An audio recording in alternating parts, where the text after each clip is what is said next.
Out of the gates and ready to go. Hot Mic with Hutton Withrow is underway from 6th and Peabody with EHOP Beer and Old Smoky Moonshine. Chad, Thursday has arrived. The weekend is here, and that means football returns tonight. Get excited over there, Matty Ice, and everyone else out there right now. Our weekend is here. Thursday has arrived. Football is here. Bit of a disappointing college football weekend, not going to lie. It's a big setup to what's going to pay off next week with Rivalry Saturday. Yep. I'll have my top 10 college games tomorrow, and you'll see what I'm talking about. I got to about 4 or 5 games before it really started to drop off for this week in college football. But regardless, Hutton, the weekend has arrived. Here we are on a Thursday, excited, ready to go. Trey Wallace will join us in 20 minutes. All of the college football discussion headed your way. Plus, in an hour from right now, Dan Mullen, ABC and ESPN college football analyst. His name is being mentioned for Mississippi State returning to the Bulldogs program. Is he interested? He said, you never say never. Maybe it's not the time currently, but we'll dive into what his aspirations are. And Chad, quite frankly, I want to ask him, why do you want to get back into the stress and the grind? Jump right back in after the $12 million buyout a year and a half ago. Well, and I'm interested in that answer from Coach Mullen. I'm also interested in his answer about Billy Napier's hot seat at Florida.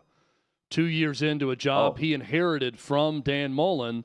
Dan Mullen had one losing season while at Florida. Billy Napier's on the precipice of back-to-back losing seasons to start his tenure. And Hutton, I keep thinking Florida's not going to do anything after 2 years. Surely with that buyout with him, they're not going to do it. And something in the back of my mind keeps thinking, if they don't look very good these next 2 weeks, and they're 5-7, with the SEC changing, with college football changing, is Florida really just going to sit back and say, all right, it's all in this third year, and then on the off chance, what if they start slow again next year? And then all of a sudden you're going to fire a guy midseason into year 3, or do you just pull the Band-Aid off now and move forward with someone else? I'll ask, and Dan Mullen, who's always been very honest with us, I'll ask about that Florida situation and the decision that's about to be made by the administration in regards to Billy Napier. Well, it's a great question, because is it the same money that would have paid whatever there was, $13 million or whatever for Rashada that could not do it? That would be paying the buyout Yeah, here? the Gator Collective, I think it is. So just the donors or the sponsors, the for lack of a better term, the team owners, that would be paying this. The answer is yes. You'd have to go to them yet again after they ousted Mullen after what was a 5-win or 4-win season in his final year at Florida. And what is the motivation right now for Florida? Florida was quick to dismiss Dan Mullen. Dan Mullen was doing a pretty good job. 9 wins, the year 10 before, wins. they were in the SEC championship game with Kyle Trask. Yeah. And then a year later, it fell apart in that year, and it looked bad, and recruiting wasn't looking great, and they quickly got rid of an accomplished head coach in Dan Mullen. Are they going to practice a different level of patience with Billy Napier, who's never coached at this level, whereas Dan Mullen, longtime coordinator in the SEC, and then a longtime head coach in the SEC, and had done a nice job at Florida. They were quick to get rid of him when things started to fall apart. Are they going to allow Billy Napier to continue to try to build this thing and give him a third year, which sounds crazy? It does. Do you give him a third year? I mean, of course, usually you're going to give a coach a third year no matter what. I'm not so sure that's the case now in today's college football. So we'll get into that with Dan Mullen. I'm curious to hear his answer. Yep, and plus we'll talk with Trey about this as well coming up shortly. A little bit later in the show, Armando Salguero joins us each and every Thursday. Looking forward to the NFL discussion. We got Thursday Night Football tonight, Cincinnati on the road against Baltimore.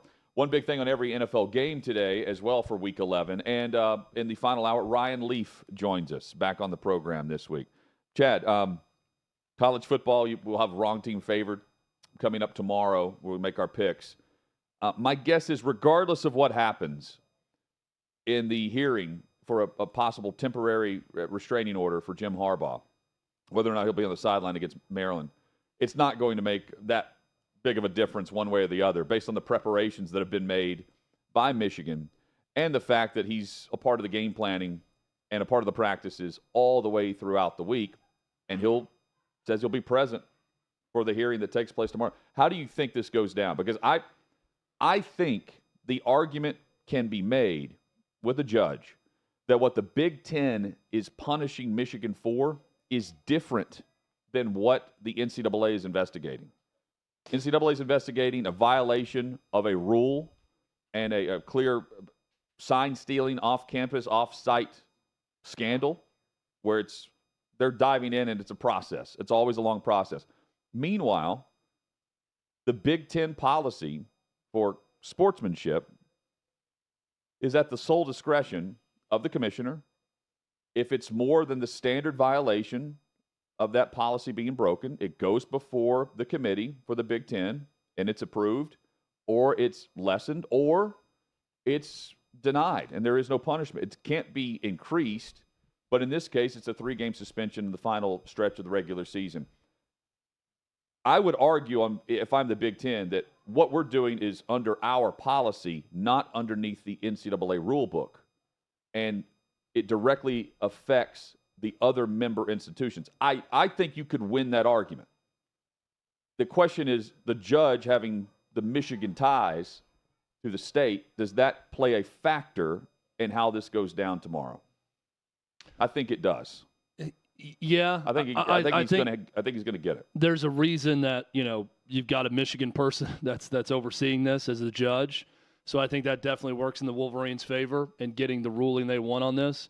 We had Amy Dash on earlier this week, who's fantastic, and she said when it first happened that her opinion was that Michigan was not going to get what they wanted. That the Big Ten and Tony Petitti, well within his right and the conference's right to act quickly and act in this manner.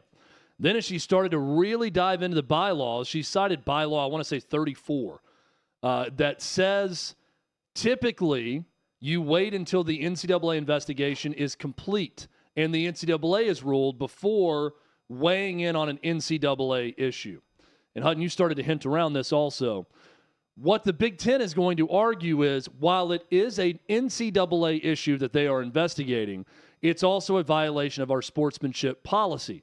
That sportsmanship policy is extremely broad and vague. Yes. That is going to go into the favor of the Big Ten office in this, and they're going to be able to say, it's clearly a violation of sportsmanship policy. Here's our sportsmanship policy. It's about, 2 sentences as to what it could be, and we're going to go ahead and act on it. So I'm 50-50 right now. I'm going to go tie goes to the Michigan associated judge that's ruling on this, and they're probably going to side with Michigan on it. I hope that they don't use their allegiances that way, and they actually look at both sides of the case, and then they determine whether or not the Big Ten can act in this manner. But I think it's 50-50. I really do. I'm fascinated to see what happens. Clay Travis, who joined us earlier this week, said he doesn't believe that Harbaugh is going to coach on Saturday regardless because of this process, but that he could be back in time to coach against Ohio State in the regular season finale. This has been a crazy case throughout.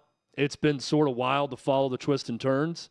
We're going to get another one tomorrow. Well, and then if you're Michigan, if you don't win this TRO, you sit back, you go win the game the way you've won the games, the first 3 games of the season when you self-imposed the 3-game suspension, and the way you won last week against Penn State. Play Maryland, then, of course, Ohio State. But if you make it through that, Chad, then you go into the Big Ten Championship and the college football playoff saying, we've served our suspension, our penalty, and punishment was rendered, and it's behind us.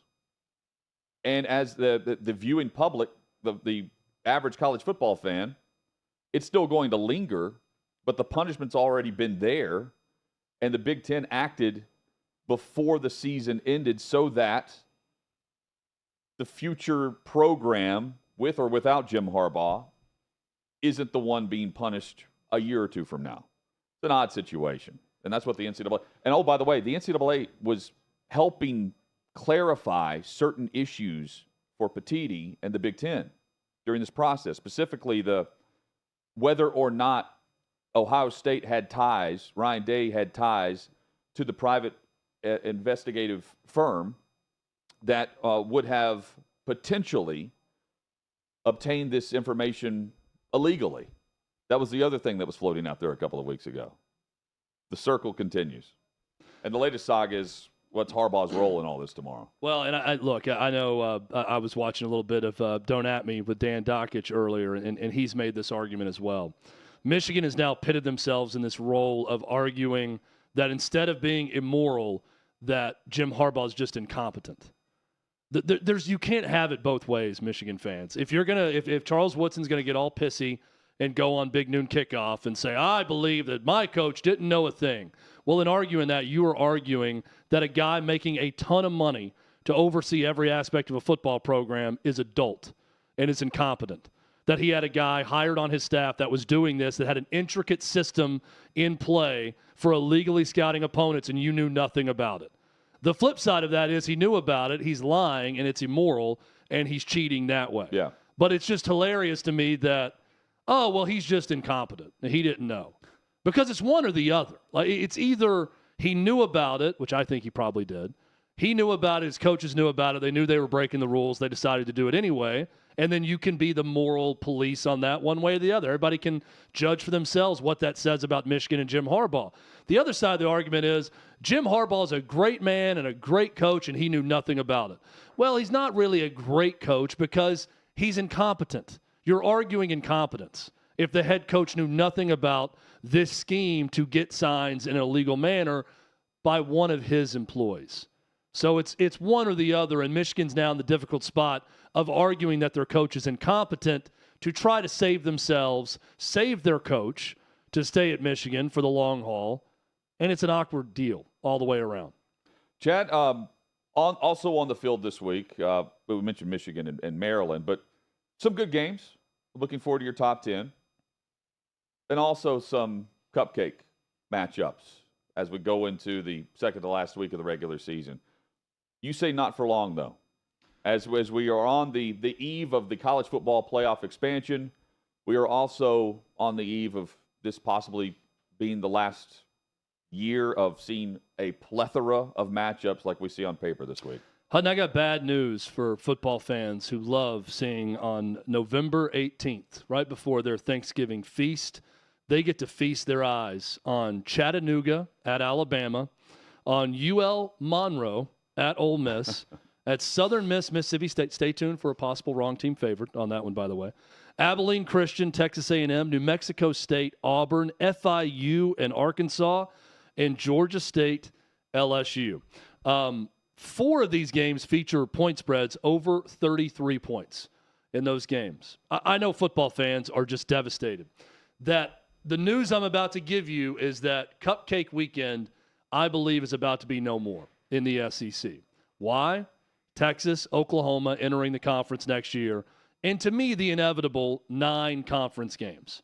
With 9 conference games, your 3 non-conference games will be over earlier in the year, and you won't have so many teams scheduling the week before their big rivalry game to end the season a win. Scheduling a pay game. You're going to pay someone to come into your building and blow them out. I think we're going to see less of that. The problem with this, Hutton, is, and we see it probably like in week 2 also, week 1's gotten better in college football with some marquee matchups. Yes. But week 2, we kind of fall back, and then it's everyone playing a cupcake. This happens every year in the SEC where that second to last weekend features very few good games, and we don't have very many in the SEC this weekend. But the good news for pretty much everyone, unless you're one of those programs that's getting your athletic department a lot of money to go lose badly in these games, those are about to go away with 9 SEC games per season, and it's just a matter of time. They're not going to do it next year. They're going to wait. They've got sort of an in-between year with the 2 new teams coming in the conference, but within the next 2 or 3 years, Cupcake Weekend will be no more. So congratulations, everyone. Chad, thank you for that announcement. It's You're welcome. It's a PSA. It's another thing. I'm anticipating. Sorry to Chattanooga, but to everyone else, you're welcome. I'm anticipating the college football playoff expansion more, but this is high up on my list. Yeah. I want games to matter, especially if you say late in the season. That's when the number one, the Heisman voters are really starting to watch, and number 2, it's going to matter even more because of the 12-team playoff. Right? Yeah.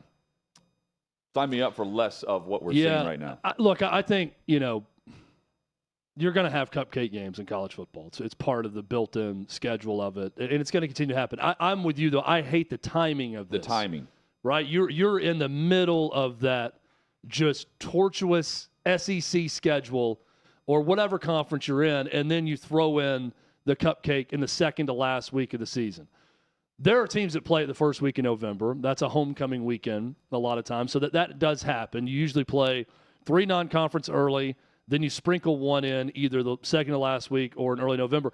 I hate that it lines up where so many, they do it in the same week. If you sprinkle 1 or 2 on top of a great conference schedule in the SEC, then it's not as bad. It's not as noticeable as this week.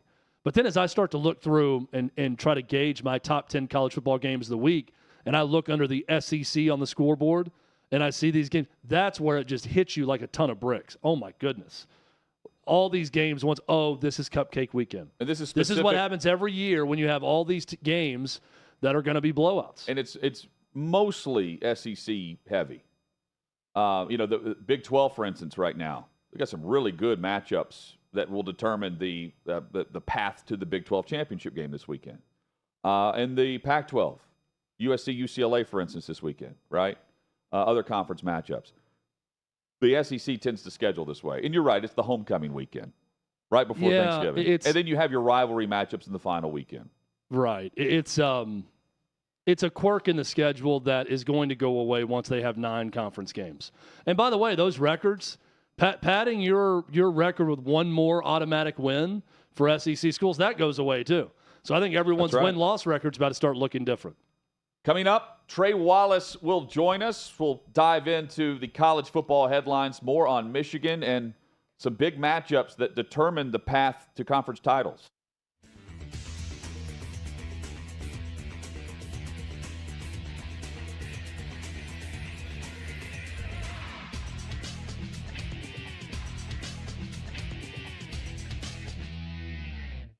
Quote, a good state champion caliber high school boys team would smoke the best team in the WNBA.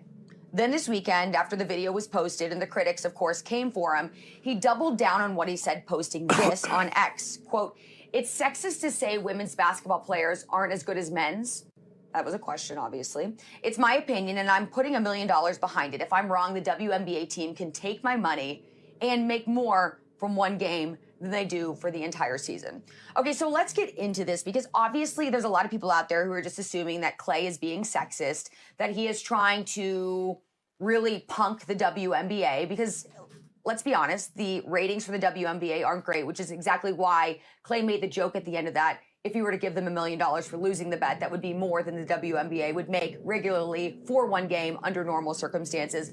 But the fact remains that men and women biologically super different, and that's what he's talking about. We even look at a boys' high school basketball team and the makeup of their players, what they're able to do, their size, their skills, and look at the WNBA players who are oftentimes much older.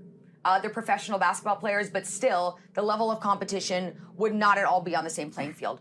So, Chris, let's get into that. What is your take on this? The fact that people would say that, Clay, you're being sexist, when reality remains men and women, super different, even at very different ages, different places in their careers, there would be no matchup whatsoever. I don't even think it's questionable. I love that Clay took it to him. I think a lot of times silence speaks louder than words. The Las Vegas Aces haven't said anything in response yet. Mm-hmm. So, look, you're right. I dug into the rosters, the Las Vegas Aces, and then, look, I've spent some time training at IMG Academy. I work with athletes at a school called Lou High, which is one of the top programs in the country. And we have guards 6'4", 6'5", 6'6". We're on the Aces. The tallest players are 6'3" and 6'4", and those are their bigs. So they don't even have anybody to really account for the bigs on the male teams. And I don't know that it's how in any way is this a sexist thing to say. Yeah. Well, I have a woman, I think, who will be able to help answer this question. She is super smart. She's super intelligent. I am a big fan of her. Everybody, you're also a big fan of her. We all are. It just has to be said. So let's go ahead and bring in the woman of the hour, Riley Gaines. Hello, Riley. I'm happy to see you again. I feel like I get to spend so much time with you these days. I know, right? Very good to see you, and I will say it is rainy here as well, which just sucks. Okay, so are you, I know the last time we talked, you were like bouncing all over the place. Where are you right now? I'm actually in Nashville, but headed to New York today, so. I'll be on deck. Okay, well, welcome. You get to go from rain to rain. Yeah. Okay, perfect. So, Riley, let's get into the topic that we were just discussing. Obviously, Clay being a little bit sarcastic in the way that he framed the question, but he's saying he's willing to make a bet that the WNBA champions, still being the champions, professional basketball players, would not be able to hold a candle to any high school boys basketball team in the country. Is he being sexist, or is he just speaking facts that men and women are very different in terms of what they are capable of athletically? Boom. Right there.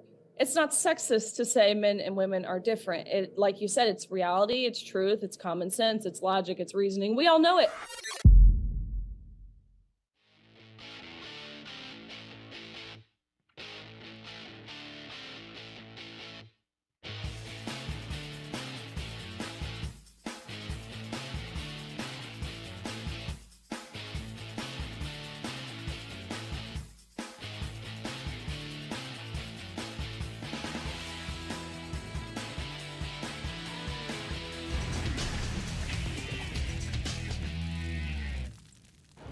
Sixth and Peabody, our location with Yeehaw Beer and Old Smoky Moonshine. Hot Mic with Hutton and Withrow rolls on across the OutKick Network. Coming up shortly, Dan Mullen will join us, former Mississippi State and Florida head coach, now ABC and ESPN college football analyst. We'll hit the top headlines and also discuss the rumor mill that he could be back in the mix at Mississippi State. Right now, we say hello to Trey Wallace, OutKick.com's senior college football. Senior college football writer. Reporter. Trey, good to see you, man. Hope things are well. Good to see you guys. I come on and all of a sudden we've got breaking news out of Ann Arbor. This is Let's hear it. This is pretty wild that Jim Harbaugh he's accepting his 3-game suspension. Wow. No court tomorrow. So how about that? Here's the thing. It's a very simple suspension in the big term, like long-term picture of things. He's coaching during the week, and that means they're pretty confident in how good they are to just mow through the rest of the regular season. It's pretty wild that we've gotten to this point, and we're kind of doing this live on air. And hey, and it happens. That's what live. Let me. And Michigan, Chad, can use this as a 6-game type suspension if they're accepting this plus self-imposed 3 games earlier this season. Well, let me carry this over again, and my brain works a little bit differently. But I hear this and think they turned over some more evidence that either Harbaugh knew about it or they've got more on Michigan than they want to go fight in court. And Michigan is now saying, okay, we give up. We'll take the 3-game suspension. We'll add that to whatever the NCAA does, and we're not going to go down this road anymore, because this is a complete reversal of the tune they were singing, Trey. I mean, they came out adamant. We are being persecuted. This is ridiculous. There's thoughts of them leaving the Big Ten. And then 4 days later, all of a sudden, they just say, okay, we'll start the suspension. No need to go to court over this, even though we got a date in court. And if they turned over more evidence, they would have to give Michigan time to respond to it, because they had to turn over they had to open the investigation and say, you're going to face discipline based on what we're sending you. You can respond. And that was the long letter from multiple people, including Ward Manuel and others. So I don't know how they present further evidence as like here's what we've got. I'm not saying they even presented it. I'm saying they've gotten some information that makes them look worse in all of this, one way or the other. So I just got a couple of text messages, from sources within the Big Ten and even with Michigan. Michigan, and this is according to some sources on my end, they didn't feel like fighting this anymore. From what I'm gathering right now, the Big Ten, the fact that the Big Ten agreed to close its investigation, according to the statement, and then I'm getting messages as we speak from sources here that telling me that Michigan was done with the fight. They were ready to accept the suspension, and from what I can gather, in the last 3 minutes, they did not want to go to court tomorrow and hear everything that the Big Ten had on Jim Harbaugh in their argument. By the way, you have to remember the Big Ten hired counsel within the Ann Arbor area, so they would have them prepared, especially to any type of new evidence or anything that Michigan probably thought, or Jim Harbaugh probably thought would hurt their case when it came to the appeal, because you have to remember this judge, Timothy Connors, could have came out and said, no, I'm not agreeing to this motion. You're going to be suspended. It makes me wonder a little bit. I'm going to have to do a little bit more digging on this thing. If Michigan kind of figured, okay, we might not get this judgment tomorrow, so let's just go ahead and try to save face with the Big Ten. And if the Big Ten closes that investigation, we'll be settled on our end. We'll take the 3 games and we'll move on. But guys, you just pointed out and you hit it on the head. I think that Michigan got a little scared before they are heading into this hearing tomorrow. Well, but also in the statement from Michigan, they say the conference has confirmed that it is not aware of any information suggesting Coach Harbaugh's involvement in the allegations. The university continues to cooperate fully with the NCAA's investigation. I think we've known that, though. Well, we've known that. Well, but also not suggesting any information suggesting that Coach Harbaugh was aware of this. That would be the damning evidence. And I think what's changed in that statement, though? What's that? Before they were mentioning assistant coaches. Yes. Now it's just Harbaugh. Well, but also that tells me that they know that they're coordinators and more people than just Connor Stallions knew, and that's probably a part of their decision. I just don't think you just have a change of heart 4 days into the week and say we're now going to accept all this. Unless there's an agreement that if more info comes out, this is the suspension, and you're not going to add on anything to it for Harbaugh. Oh, I don't think that was ever going to happen. I mean, look, this was the punishment from the Big Ten. The NCAA is a separate matter. This was the always going to NCAA. be the punishment. Yeah, like this is the Big Ten saying, this is not okay, the NCAA. we'll put down our sword for right now, and the NCAA is going to continue their man. Yeah, right. But that's what I'm saying about the Big Ten. But they were never going to add on to it. This was what they concluded. But this is what Tony Petitri wanted. He wanted them to appeal this because it makes him look good to the rest of the Big Ten coaches by saying, hey, I did everything I could, guys. I can't help the court system. But now that you've got the Big Ten and Michigan agreeing, both of them, to say, okay, we're good, that tells me that Jim Harbaugh and Michigan did not want to take the risk tomorrow publicly to go in that courtroom, Jonathan. Sure. But what I'm saying is there's no way the Big Ten and Petiti allow him to coach in the Big Ten championship game, or maybe Michigan play in it, if they tie in assistant coaches to this that were on the sideline, specifically OC and DC. If more information is gathered. And that would be, to me, that would be in my best interest if I'm Michigan to just accept this with the agreement that if anything else comes out, it's an NCAA matter, period. Yeah, I think that was part of that. That's exactly right. Yeah, I don't think that was ever – I never looked at this as, oh, we got new information now, we're going to hammer them again. I think they looked at what they had and said, all right, 3-game suspension. I don't think it was ever going to be on top of it. And it's not that big of a suspension, by the way. I think Michigan seems incredibly foolish in all this because they came in hot. Okay, and that's fine. If you want to fight the good fight and we're being persecuted and you want assistant coaches crying after the game like the guy's dying and all of that, then go for it, right? And all their people, they picked up their sword and they decided to fight the good fight too. And then to come back in this statement and say, this is indicative of the high standards and values that the conference and the university seek to uphold. The University of Michigan is a valued member of the Big Ten Conference, and the conference will continue to work cooperatively with the university and the NCAA during this process. I mean, what changed? Well, they say earlier in the statement, the conference agreed to close its investigation, meaning it remained open.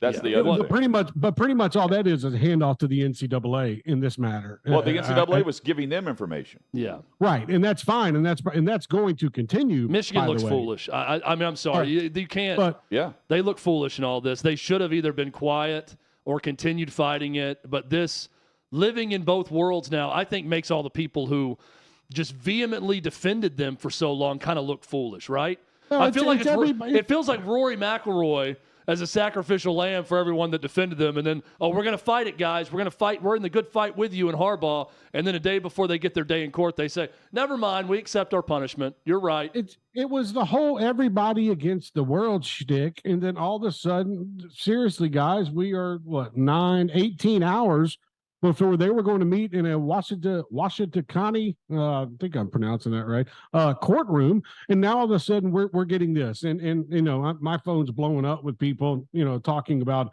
how Michigan, one assistant coach who just texted me, Michigan took the easy way out on this. Another person is sitting here telling me that, look, I'm trying to be nice when I read this and say the right words, but cowardly way to act after 5 days of putting up a massive fight. So I don't disagree with some of these comments. And what do we learn out of last Friday? They filed this motion. The Big Ten came in and hired their own counsel to handle it locally. Michigan thought they were just going to get this thing through last Friday. Well, once the Big Ten got up into the Ann Arbor area and got their own counsel to object to the motion, that's why they were meeting tomorrow, because the Big Ten objected to it and put up a fight. So the fact that we're sitting here on a Thursday at 3:30 Eastern time and Michigan is putting out a statement along with Jim Harbaugh saying we accept the suspension, that's just a 180 from what we've heard all week. And it tells me if Jim Harbaugh was agreeing to sit out the Ohio State game, which is going to be massive next weekend for Ryan Day in Ann Arbor, man, I don't think you need much more information to tell you where he was at in his situation with the courts. Well, and also too, from Michigan's standpoint, if it makes them look weak, so be it. But it's not that detrimental of a suspension. He's coaching during the week. It's no different than what happened earlier this year. And it's not like they can't participate in the championship game or the college football playoff or anything like that as this other investigation continues and continues. That's why you don't go half-cocked and start sending out statements inflaming the whole conference and the Big Ten, and we're going to fight this, and we're filing for an injunction, and you're crying in the postgame. Like, you have to do that if you're fighting the NCAA investigation. But that's the NCAA. Like, they can continue to be quiet. But you have to respond the same way if you're responding one way to the NCAA. It's why the two orders. If this is not a big deal, which I agree with you, he's there all week. There's 5-0 without him, right? Or 4-0 this year. They could go 6-0 without him. If you feel that way, take a beat. Take a minute, take 24 hours, and then decide this. You never had to file the injunction if you felt that way all along. It's the two different messages that I think makes them look foolish. But if you know that NCAA punishment is coming, they self-impose the 3 games, right, Trey? To act like they're doing something ahead of time. Right. They didn't want to admit this ahead of the NCAA investigation concluding by self-imposing anything or accepting anything. They had to release the statements because they were fighting the NCAA accusations as well, that anything took place other than some rogue staffer going out on his own. Guys, I think there's a little bit of substance in the fact that what Michigan did at Penn State last weekend. They feel pretty comfortable. Hey, man, if we can go on the road and beat Penn State, okay, without Jim Harbaugh, okay, we'll get through Maryland. And then we're going to roll the dice on Ohio State without Jim Harbaugh on the sideline. But I think that game this past weekend probably gave them a little bit of, sunshine, thinking that, okay, maybe we can do this at home against Ohio State. I don't put that past the university. Think about the atmosphere too at the Big House. I just look, if I'm one of the Michigan people online that have been going crazy about fighting the Big Ten and doing all this, I feel like I got egg on my face now because now you're forced to. Oh well, that is right. We should go along with the Big Ten suspension. We're utmost. Michigan men and everything else, so we should do it. They were fighting over a quote unquote hamburger or whatever. That's right. Yeah, and then they self-imposed a 3 game. But now we'll take that. By the way, also. that's still going on too. I mean, you've got 2 NCAA investigations going on. So all the folks clamoring with the big Michigan's going to lead the Big Ten conference. They're really going to stick it to them. Okay. Trey, we got to get at least one topic in other than Michigan with this breaking news. Is Billy Napier on the hot seat right now this season if things get ugly in these last 2 games? I think Billy Napier is going to be forced to make changes at coordinator spots. I do. And I think Billy Napier will probably be forced to bring in an offensive coordinator that's going to call plays. I think that you look at the situation right now down there in Gainesville, they're not going to beat Missouri this weekend, in my opinion. Whatever. Missouri could come down from that high that was handling business against Tennessee, but you're not beating Florida State. So that means you're not going to a bowl game. So I think you look at it right now where things stand with the Florida football program. Yeah, recruiting's going good. Okay, but that could change in a split second here. And I think that, you look at the administration and all the talk out there, and you've got schools that are looking around. Guys, we're setting ourselves up for the playoff, and what that's going to look like in 2024.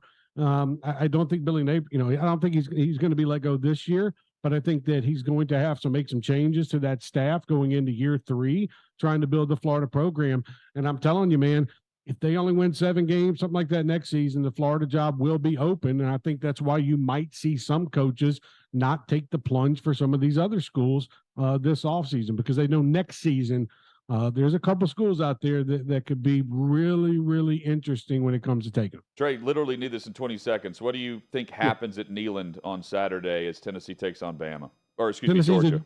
Tennessee's a different team at home. I do think they come out, feed off the crowd. I think the defense plays well.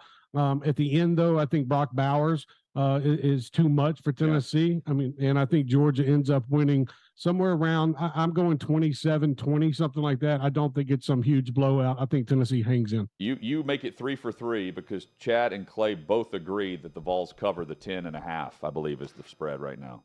I think they play a lot better than they did on Saturday at Missouri. I do too. And I think they open it up more too. Just keep that in mind on offense down the field. So we'll see, guys. Should be a fun weekend. Trey, enjoy it. We will as well, and we'll be reading all of your coverage at OutKick.com. Great work as usual, and we'll catch up soon. Thank you, guys. Be well. Time to see just how far Joe Milton can throw it on Saturday. I think that's going to be part of the game plan, is just chuck that thing a mile high in the air and hope someone on your color jersey comes down with it. Coming up, more reaction to Harbaugh and Michigan accepting the rest of the regular season suspension. Hot Mike with Hutton with or rolls on. What you're experiencing is the bold taste of a Southern legend. Old Smoky Moonshine and Whiskey, authentic Tennessee mountain-style spirits. We believe in crafting flavors that were born from tradition but defy expectation, and pioneering a new experience with every sip. Because if it doesn't do this, it ain't this. Old Smoky Moonshine and Whiskey. Come on.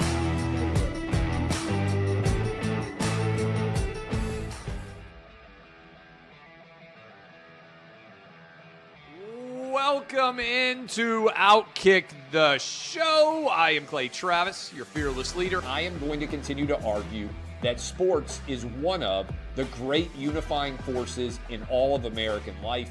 ESPN is a sinking ship. Democrats are now the party of the white, woke college graduate.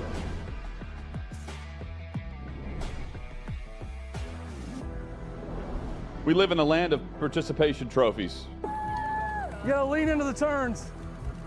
You really gotta lean into the turns. When Leah Thomas walked in that first day, it got silent, and every girl was uncomfortable. Very difficult to go back-to-back years in the NFL with the number 1 overall pick. Is it fair for people to be upset with Barbie?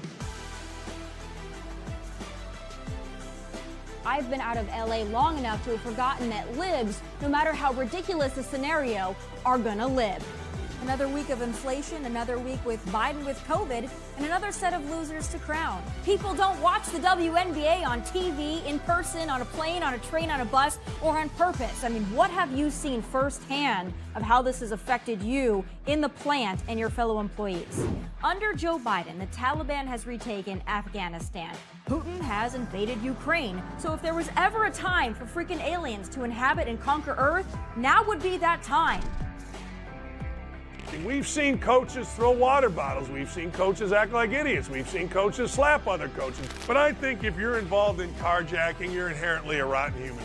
The level of stupid that sometimes gets on our YouTube chat just gives me a headache. You're born a male, play with males. You're born a female, play with females. Don't at me about it. The American people are being cheated. We, ladies and gentlemen, are being cheated. I made the call to end the Me Too movement, and today I'm going to continue making that case. And that's just a way to further taunt these women, to make them feel less than, to make them realize that this has just become a big joke. Deion Sanders is the Donald Trump of football. We were directly impacted by the whole Leah Thomas thing, and we were able to see you guys on the ground with your signs supporting. That was huge. They were saying, oh, it's only 1 or 2. That's rubbish, and we all know that's rubbish. Once those trans-identifying males were able to succeed, it just encouraged others.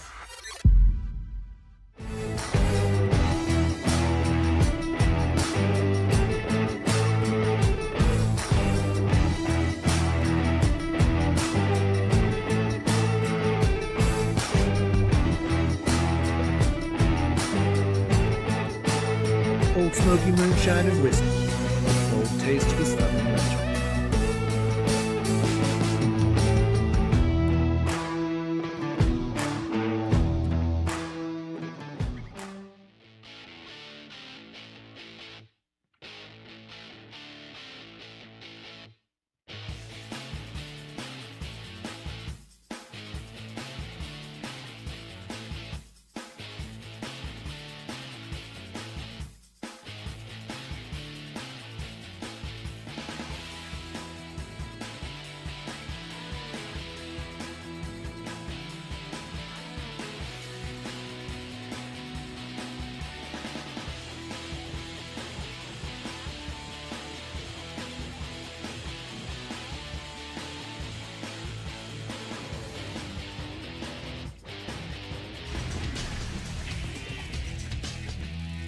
Coming up in 20 minutes, Coach Dan Mullen will join us here on Hot Mic with Hutton and Withrow across the OutKick Network. Glad you're with us. You can join us live in the YouTube chat.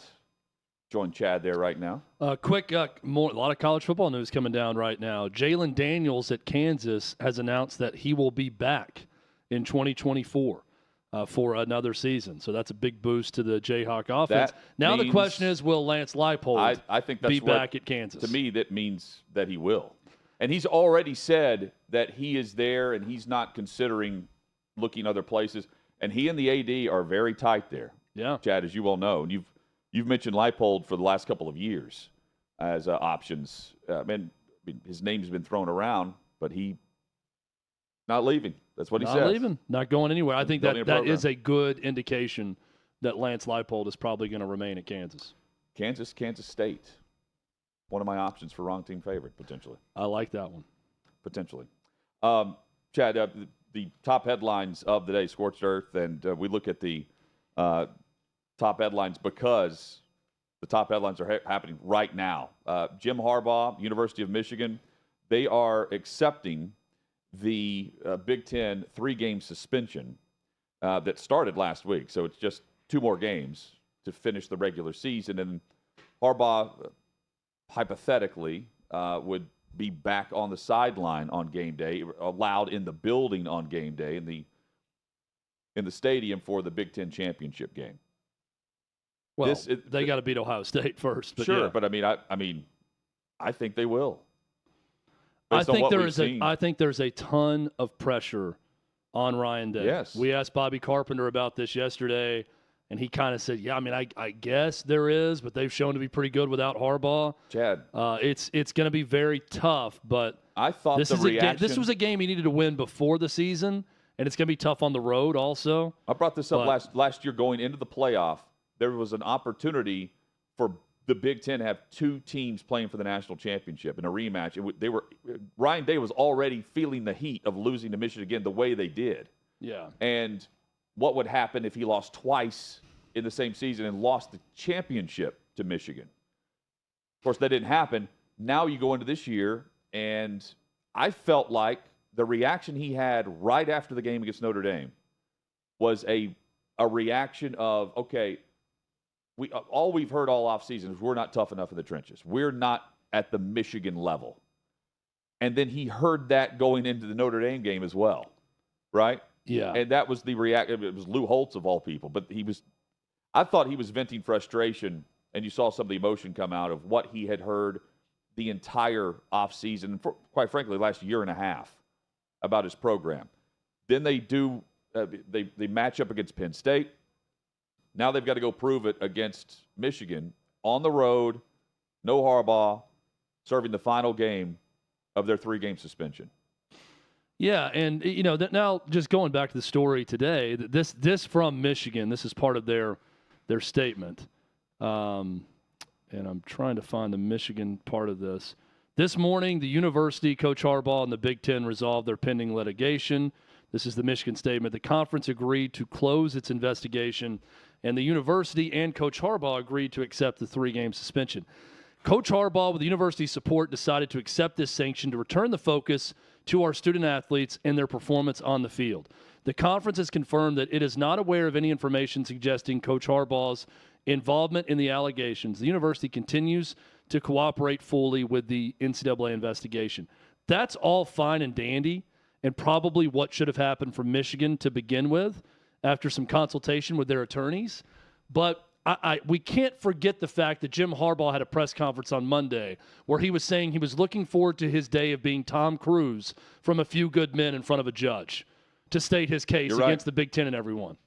And now, 3 days later, this is Michigan's response.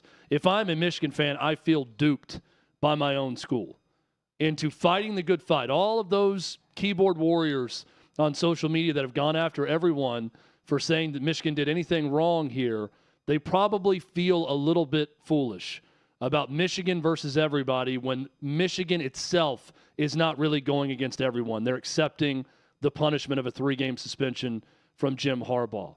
I think Michigan fans probably feel a bit foolish right now, given this news on what's going on. Now, practically, and that's what we're talking about with this Ohio State game, Hutton, from a practical standpoint, Michigan may be good enough on the field to still be playing in a college football playoff and for a national title and winning a Big Ten championship, and they haven't shown much drop-off without Jim Harbaugh. That's a big part of this, right? Yeah. When he's not been there, it's not made a difference. Well, you're right. And I think the big part of it is all of the preparation behind the scenes he's there for. The other thing, Chad, they look foolish. I agree with you. They're not going to me, they're not going to internally look foolish if the investigation is closed. And from Petiti's end of it, there's an agreement that it's not going to reopen based on new information. That it's an NCAA issue from then on. A sportsmanship violation, we've served our penalty, that's it. That if a massive bombshell type news, you've got some coach connected to it, you have further video evidence of something, you know the firestorm that would create, especially if it's dropped at the right time. Like, for instance, a Thursday before the Buckeyes come to town, or the Wednesday of the Big Ten championship game. And by the way, Chad, let's also look at it from the Big Ten standpoint. You'd want to close this because you've stepped up, you've punished Harbaugh, you've punished Michigan, quote unquote, and you still have the opportunity to get 2 teams in the college football playoff. You still have both options, and you have your what looks like the best option currently. You have them having served their suspension and representing the Big Ten coming out of it, punishment no more. So if you're the Big Ten, you do get the best of both, even though I think it now sets a precedent for what Petiti and the committee would have to do moving forward for this. Yeah, and optics look good for them externally. Tony Petiti won, everyone else nothing on this one right now. He looks great on all of this. He's avoided further litigation from Michigan, which he said up front, I don't want to be in a courtroom over Thanksgiving weekend. Well, mission accomplished. That's not going to happen. You showed some teeth. You got Michigan and their fans all riled up. They're all against you right now. But yet you did it, and then the follow-through actually happened on your end, and they're not going to contest it further. I think this is a big win for Tony Petiti. We judge everything in hindsight. And if 6 months from now we look back and say, oh, man, it really just was Connor Stallions and not a single coach knew anything about it, then maybe Michigan comes back and says, oh, you were wrong for, suspending our coach. I would still argue when it's this level of something happening, it is on the coach to know one way or the other. And regardless if he knew or not or if you can prove it, doesn't matter. It's his fault as the head coach, and he's the one that should be punished. I'll also say this. If the players didn't know anything about it, which I don't know if they did or not, clearly the coaches knew something about it, or at least knew that he was really good at getting signals. But if the players knew nothing about it, I don't want the players punished. in the middle of their great season. I don't want future players or coaches punished. Yes, I want agree. the head of the program punished. And that's what most sane people are saying the whole time, that let's punish the head of the program and don't turn him into some sort of martyr that you cry about at the end of a game. That's what became silly with all this. Jake, our resident Michigan fan in our YouTube chat, is saying, oh, he just said that for clicks about America's team and said that about a few good men for clicks. What, Michigan needs clicks now? You're the winningest program in the history of college football. You want to get clicks on this story that is not good for your program? I don't buy that. I said earlier this week, I felt like he was trolling. I did. Well, great, but they don't need that. Not for clicks, you don't but need that's people. Harbaugh. Yeah, you don't need people clicking on this story if you're Michigan. What you want if you're Michigan on this story is for it to go the hell away. This is one you want to be swept under the rug and eventually everyone to move on. And that's what they're trying and not to do. think about it. But the reaction from Harbaugh and Michigan to the NCAA was, firm. And so you had to do it if Petiti was going to open it up. Yeah. Here's what makes me mad about knowing them. that was going to be the first punishment. Well, now the NCAA gets their say, right, in all this. They haven't even concluded the first investigation. Yeah. And now they have a second one. Well, but here's where I don't have a lot of faith. Central Michigan to conclude theirs as well. Yeah, where is the female AD? I can't remember her name at Central Michigan who opened up that investigation. She is really – I need a press conference from her about the investigation of Connor Stallions having a pass in Central Michigan coach's gear on her sideline. That's what I need more than anything else right now. It's all just so silly. But, Michigan needs this to go away, but they're facing 2 NCAA investigations.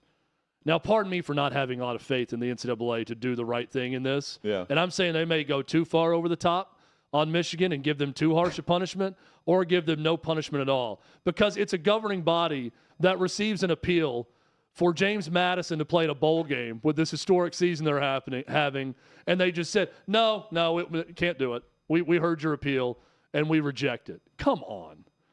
This is the same. Why? When you have a chance to do something that everyone in America agrees it's fine to do, let them play in a bowl game with the season they're having a year early, and you say, no, the rules state. It's just nonsensical BS from the NCAA. And they'll take a 6-win team now. I've got no faith in the NCAA doing what's right here. And I mean that good or bad for Michigan.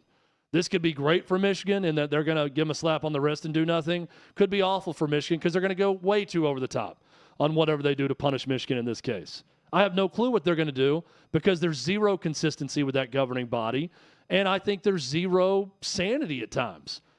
See James Madison ruling and Jacksonville State ruling for those 2 programs not to appear in a bowl game. So JMU did not feel optimistic going into the hearings for the waiver and a possibility that it would be granted because they have to sit out 2 years from postseason play. They can't even win the Sun Belt, even though they're 10-0, and they're in line for a Group of 5 New Year's 6 bowl game. Yeah, because they could be the highest ranked team. If this were next year, they would be in the college football playoff, but they wouldn't be. They wouldn't be eligible. That's ridiculous. This is different than Jacksonville State or Tarleton State looking for their waiver as well. It is, and it's just stupid. Why? Why? Well, why do you want to stick to the letter of the rule book in this case when you got a chance to just do what everyone would say? Okay, we're okay with that exception. Let's grant them an exception here. Yeah. So I think the only reason or excuse that I've seen is they do not want to give any indication that FCS schools can just apply and not be ready to join, and then financially not live up to any promises that have been made. And this, by granting postseason play, you would be able to even be eligible for that while you're in this phase, in this holding period, this purgatory. But in this case, they're 10-0. They were a great last year as well. Yeah. And it's just for the sake of, think about the sponsors of the bowl games. For the sake of what we saw last year with Tulane, for instance, against USC, why would you not want a story like that instead of a 6-win potential team getting a bowl game, and you have a ton of them anyway?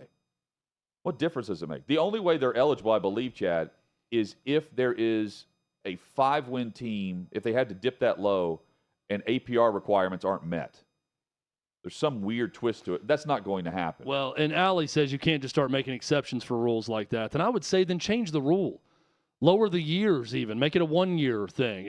Whatever. Just do whatever it takes to get a deserving team that deserves a reward like this a chance to have it. And normally, who cares? Well, normally the period that you have to prove all these requirements are the 2 years prior to becoming FBS.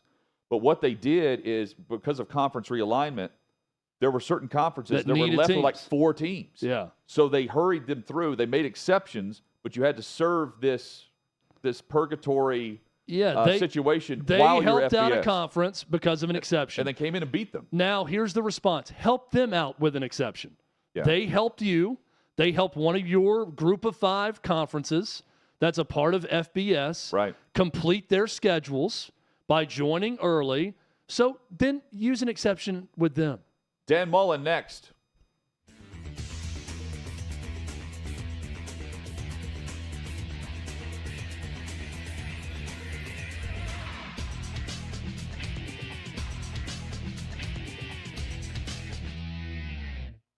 Dabo Swinney ripping his own fans. Dabo Swinney at Clemson is, I don't know, they tell me that he's the guy that doesn't like the transfer portal because he's made some comments that weren't exactly supportive of it. Dabo Swinney has done a job at Clemson that very few thought could be done. Clemson is a town about this big.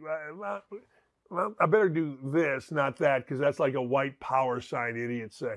It's about that big. The state is South Carolina. The state is not Clemson. So, but Dabo Swinney put Clemson in rarefied air. If you, a couple years ago, were going to name me the 3 best college football teams before Georgia's run here, you'd say Alabama, Ohio State, and Clemson. That's kind of who it always came down to. It felt like. So Dabo Swinney is now the victim of something that is good in one way, but it's bad in another. Incredible expectations of your fan base, meaning 10-2 ain't good enough. It just ain't. You can say whatever you want, but it just ain't. We got to be better. What? We're not in the college football playoff? What? We're not winning a national champion? What? We're 4-2?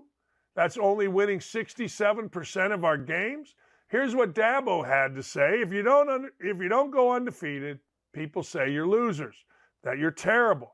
Let me tell you something. This is why football coaches for years and years and years and years fought the college football playoff. We're at a point in time, and I hate that, where people, if you don't go undefeated, you're losers. You're terrible. It's just a terrible mindset. Honestly, maybe we need to lose a few games and lighten up the bandwagon. Sometimes the bandwagon get a little full. That's the one good thing about going through a little bit of so-called adversity, is that you really find out who's with you and who's not. That's all crap. Let me explain to you Dabo Swinney's day, can I? Dabo Swinney probably wakes up around 5:30. Dabo Swinney smokes shit, shower, shave, shampoo, goes to the office. Probably has a meeting at 7. Dabo Swinney then is probably in different meetings with players or recruits, or maybe the administration, and maybe watching film, whatever. Then he has practice. Then after practice, he's doing the same thing. Then in the evening, he's making phone calls. Probably goes home around 10. At no point in time in his day, his week, his month, his year, is he finding out who's with us and who's not with us. It's not like there's a list. Now, maybe you find out what media member wants to rip you, but on a daily basis, a monthly basis, you're not finding out any of this crap. It's very simple. Coaches, if you want to know who's with you, understand that when you lose, nobody's really with you. If you want to know who's really with you, win. And then everybody's really with you. It's literally just like that. The simple. Second hour is here. As my father used to say rolls to on me. Across the OutKick network. Chad, football's back. That means the weekend's here, right? Hutton, you know we have a rule on this show. We have rules. We will make exceptions to those rules when it's the logical thing to do, unlike the NCAA with James Madison. But we will make exceptions to rules when it's logical. But this is a rule we will not make an exception to. The weekend starts on Thursday in football season. It does. Because football games happen on Thursday night. Our next guest is called football games on Thursday nights, and he has signaled the weekend in for everyone. So absolutely we will not make an exception to that rule. Coach Dan Mullen joins us on Hot Mic with Hutton and Withrow here on the OutKick Network. Coach, good to have you back on. Great work with ABC and ESPN as usual. Hope you're doing well. Yeah, thank you. Getting ready to we got a game tonight. We got the Boston College and Pitt game tonight, so it should be a pretty exciting one. It's never a bad thing to have your name mentioned across the college football landscape for different jobs, but it seems like the Mississippi State mention means a bit more here. And I know you've already said, like, you never say never, but you don't know if the timing's right. What if the timing's right? Well, you know what? If the timing's right, and then and the school wants me, then I would probably be heading to go back on the field to coach. But I think there's a lot that goes into all of that stuff. I think Mississippi State, like, it just is an easy one. I was very fortunate. We had a lot of great years there. Had a lot of success, a lot of great memories. Both of my kids are born in Starkville. We have a lot of great friends that live there. A lot of great former players that have gone on and had a lot of success. But you know, just because that was such a memorable time, so many great years, doesn't mean that's the answer for the future, though. 8 bowls in 9 years there, and I mean, the success rate very high, number 1 in the country. Do you miss the stress and the grind? Why would you? I'm just curious, like, just from the individual standpoint, I wouldn't miss that. And college football is only getting more difficult, not easier. Well, I don't know if it's more difficult. It's just different, you know, and that's one of the things. It's always changing. And one of the things as a coach, you always just adapt to the change. And, you know, so I don't know. It's easier, harder, just different in the landscape of it, and how to run programs, how to be successful is always changing. And that's what it is. So there's a lot of things you miss in college football. You know, I mean, you miss the relationships you have with the players. You miss the camaraderie with the staff. You miss the competitive aspect. I mean, listen, you miss the energy, the juice running out on a stadium, in the energy in the stadium, the highs of winning. You miss those. You know, the lows and the roller coaster of not winning is awful. But so you miss so many things. But then there's a lot of things you don't miss. And you know, it's one of the things that you realize sometimes. I've been coaching since the day I graduated college. You know, I went into coaching right after college. So you go back to playing college football, playing high school football. It's been a long time where kind of football's been my whole life, and coaching's been my whole life. And in the coaching profession, it consumes your life. And you know, it's a lot of times I've talked to coaches. They said, "Tell me about it." I said, "You don't. It's hard because you don't know what you're missing. You know, you don't when you're doing it every day. You don't know that you're missing all your kids' games and the activities and the fun time, the time spent with family, and the time away. And so, you know, those are the hard parts that you look at and say, you know, a lot of the things that are there that you miss, but then there's a lot of things that you don't miss not coaching." Coach Dan Mullen with us. So we were discussing right before you joined us, Michigan and Jim Harbaugh accepting the 3-game suspension, the penalty from the Big Ten after staunchly not supporting the commissioner's decision in the Big Ten earlier this week and, of course, last week. Knowing what can happen behind the scenes as a head coach and the hypotheticals that maybe we don't even think about, why do you think they did the about face here at the end of the week just prior to the hearing? I think they're looking at it in the big picture, saying, "Hey, okay, you're going to get a 3-game suspension. We're going to close the investigation." So that means the game 1's already down. Game 2 this week, they're heavily favored. He'll miss the Ohio State game, but if they win that game, he's back for the conference championship in the playoffs. If they're able to win that final game, I think they want to get that behind them. The one I always struggle with is, and even the conference came in and said, well, we can find no connection that Jim is connected to. And yet he's punished. And I always find that hard. And trust me, I understand this, that the head coach is responsible for the program. But the programs are big. I mean, these are huge programs. There's a lot of people involved. And the person that was the main culprit lost their job. If they would have found, you know, something, I guess you have to suspend somebody. You know, I would have been more comfortable with them. Find the university. I mean, this guy was on there. There's checks and balances all throughout the university. Send a major fine to the university. I don't think the university would have agreed to that. No, they want to throw it all on the coach, and everything goes on the coach, it seems like. But listen, you can't defend what was going on. To say that I doubt it would seem that Jim was heavily involved in anything going on. You have to think maybe there was something he should have investigated a little bit more, because there's no way you can know that. How are we gathering all of this information that's out there that the coaches have? So, but I think in a lot of times both sides are looking and saying, hey, we felt this is the punishment, and we're going to close the investigation and move on. I think the NCAA one is still coming. I think there'll be a lot more punishments for Jim Harbaugh, but I think it'll be after the season and going into the future of next year. And I think people are more okay with everything going on the head coach when they see that Jimbo Fisher's getting paid $77 million to not coach. That's a big part of it. I missed that number in the buyout. That is one that we've never seen before. And when you just look, because obviously you coached in the SEC for a while, you know about his work there at Florida State as well. When A&M hired Jimbo Fisher to be their head coach, and then fast forward to this ending, what do you think went wrong with that fit with Jimbo in College Station in the SEC? Well, I think a bunch of things. I think Jimbo, had some sustained success, not to the level. I think one of the hardest things in the Southeastern Conference, when you go to build a program there, generally speaking around the country, I'm going to lay out some steps for you, and you would probably agree. Step one, you take over a program, you build, develop, and you build your personality around the program. And it has that, and this is going to be our personality. The next thing you go is you win a divisional championship. After you win it, and you go compete. You've gone to bowl games, you've had a winning season, you're successful. Then you go win a divisional championship.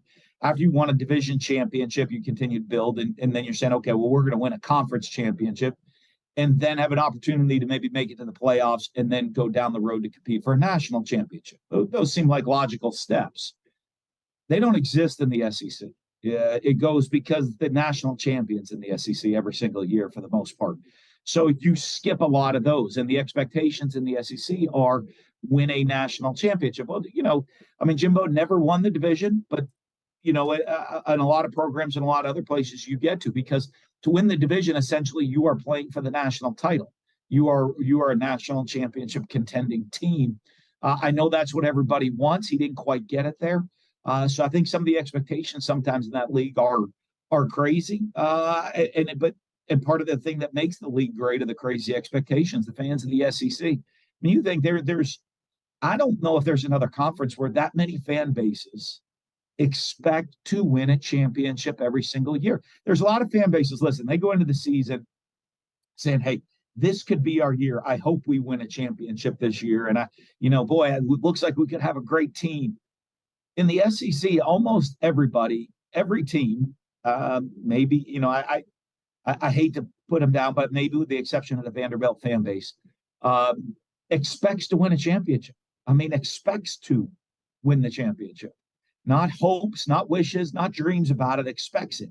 And so I think that makes it a big challenge. And I think, Jimbo, hey, his best team there was probably the COVID year team.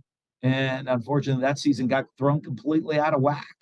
And, and as it did for a lot of people, I thought that was one of my best team in Florida was that year. And, it was a very different year in college football. So the opportunities kind of came and missed some. And, this year they had some talent on the roster, the quarterback injuries, just there's all little things that pop up that didn't get him over that hump. And now there's a lot of natural advantages that Texas A&M has, with facilities.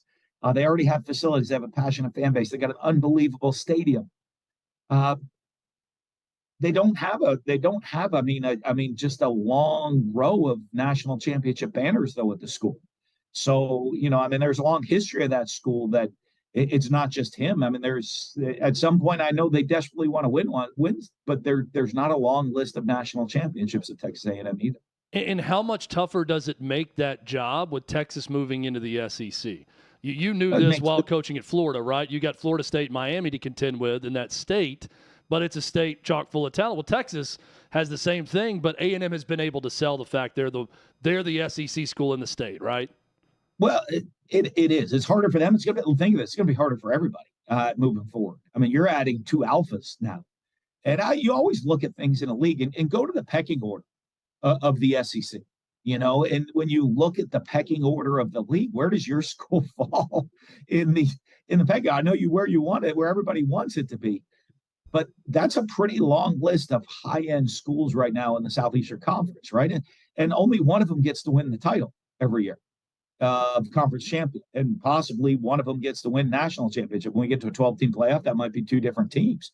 But when you look at that list, there's a lot of fan bases right now that expect to win championships that aren't, and it is going to be interesting to see moving forward.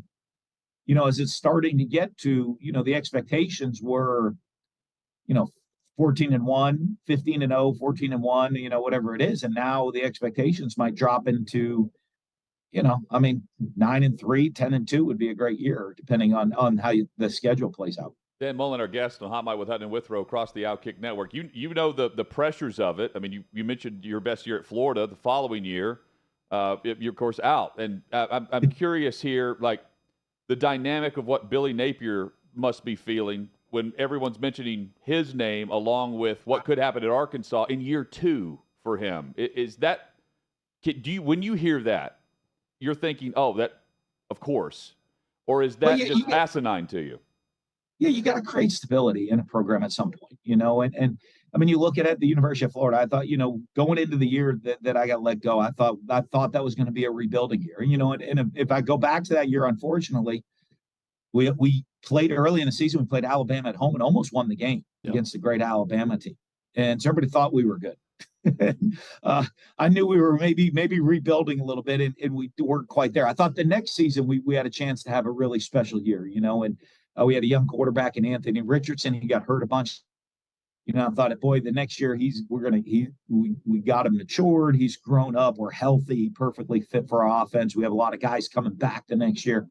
That might be a chance. I didn't get to live that year, but I think at some point you got to create stability. I think the one thing that you're going to see in Florida this year, at the University of Florida, they've fallen way behind. Facility, way outdated. They were a good 10 to 15 years behind a lot of people in college football, and they just opened a brand new facility last year that got built.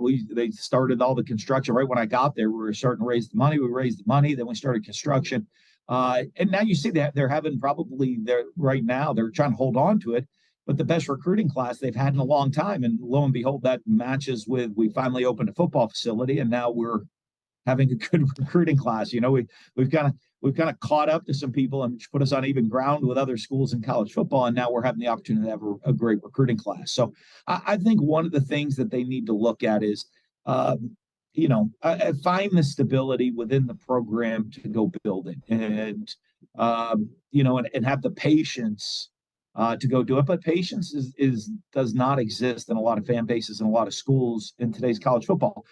I think a lot of that part of it is understandable in some ways in college football, because now when a new head coach comes in, they kind of own the program. They're looking in, and you can walk into a program a la Deion Sanders, and a lot of coaches do now, which is say, hey, when you walked into a program, taking over 2 programs, and said, hey, you guys didn't choose me. You chose the university, but you didn't choose me to be your coach, but I chose you to come here to be your coach. And we're going to work together. We're going to earn each other's trust, and we're going to go build this program and win football games. In today's world, guys come in and say, hey, you played for the old coach. You guys can go hit that transfer portal. You're out of here. We're just bringing in our own players now. So I do think in college football, coaches are, if you will, responsible for owning a lot faster than they used to. That's you walk in now, you get rid of a bunch of guys that were on the team. You bring in all your own guys. That's your team. And, so I think that's why expectations have sped up in college football. Dan Mullen does more, or has done more than just coach and broadcast with ABC and ESPN. He's also a founding member, Chad, of the New Hampshire Mafia. So is Chip Kelly. how about that report that if he wins, he may finish the season. If he doesn't, he's out. And why has it not been a fit for Chip Kelly at UCLA? I don't know that it hasn't. You're looking, they've had some successful years since he's been there. Maybe not, again, to the level and expectations that they think. But, they're getting ready to roll into the Big Ten now. Right. And, now you went from being, in the very top echelon of your league to now adding teams that you're competing against. You look at UCLA and say, hey, they should be comparable as a program as a whole to Washington, to Oregon, to USC, right? And now, granted, when you're now in the Pac-12 right now, you got to go deal with Kyle Whittingham and the Utah Utes. And, that's from the high pace, spread out athletes of the SEC. The Pac-12. That's just a punch in the mouth anytime you want to go play a Kyle Whittingham team. I coached with him and I know what those defenses are going to be like. Now you're adding to those upper echelon schools. Let's throw in Ohio State, Michigan, Penn State, Wisconsin. It's going to get even more challenging. So I don't know. I always thought, Chip personality fit. I thought pretty solid with UCLA. That one really kind of shocked me when I saw the report, but you hope maybe it's not the case. And whatever the situation is, I think, they had some good years over the past couple of years, and new quarterback after having, DTR was there for a while for them and had success. And all of a sudden, here comes a new quarterback coming in and what's looking like a rebuilding year. And, you're getting run out. 5-second answer. One game to watch this weekend. Which one would you pick and why? Oh, Washington, Oregon State. Perfect. That's gonna define the playoffs, right? Listen, I don't think anybody's jumping up and down saying, let's go run to Corvallis to go play that offensive line, running game, toughness, and defense that they have. Coach Dan Mullen has been our guest. We always need more time. Hopefully we can do this in a couple of weeks as well. Thank you, Coach. Back with more.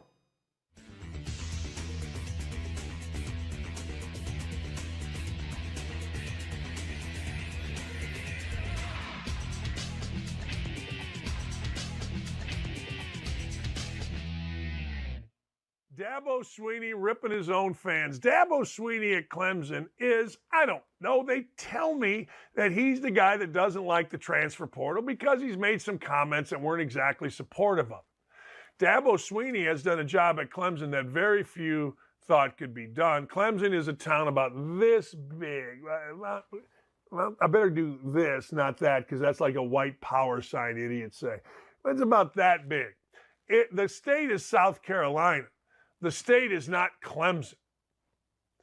But Dabo Swinney put Clemson in rarefied air. If you, a couple years ago, were going to name me the 3 best college football teams before Georgia's run here, you'd say Alabama, Ohio State, and Clemson.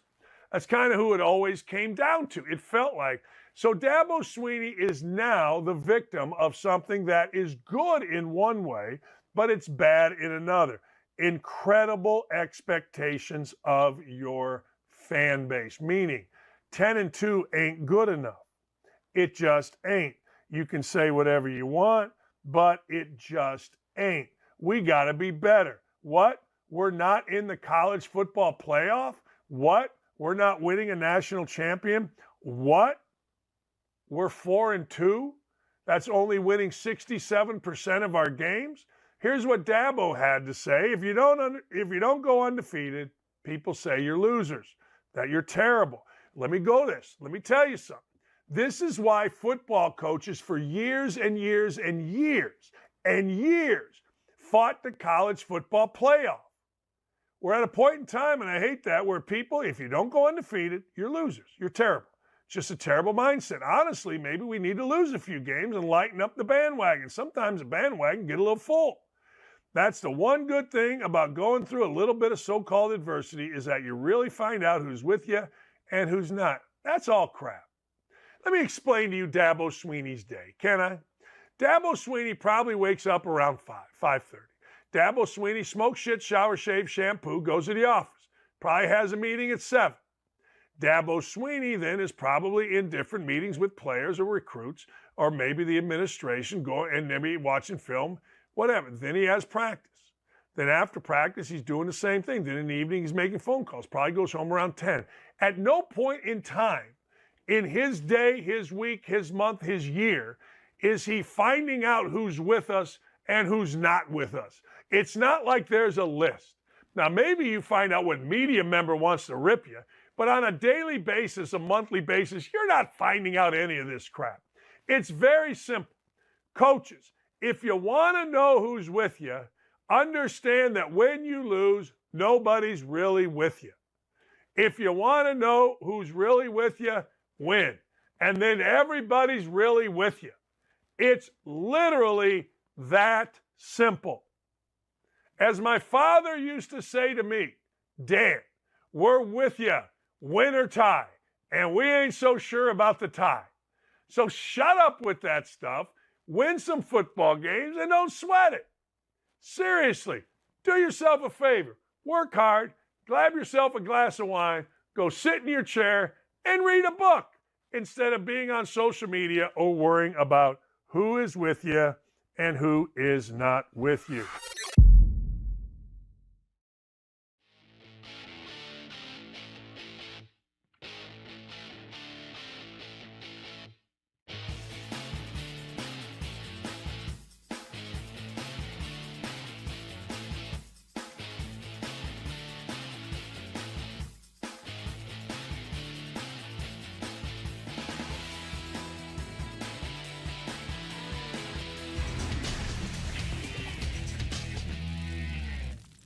Sixth and Peabody, our location with Yeehaw Beer and Old Smoky Moonshine. Hot Mic with Hutton and Withrow rolls on across the OutKick network.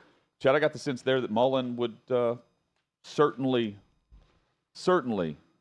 want to coach again. And Mississippi State's very appealing. He said it. I mean, he said, look, if someone's interested in me, if it's the right place and the right time, I'm absolutely interested in coaching again. So I think that he is going to have an opportunity this offseason with some job or jobs.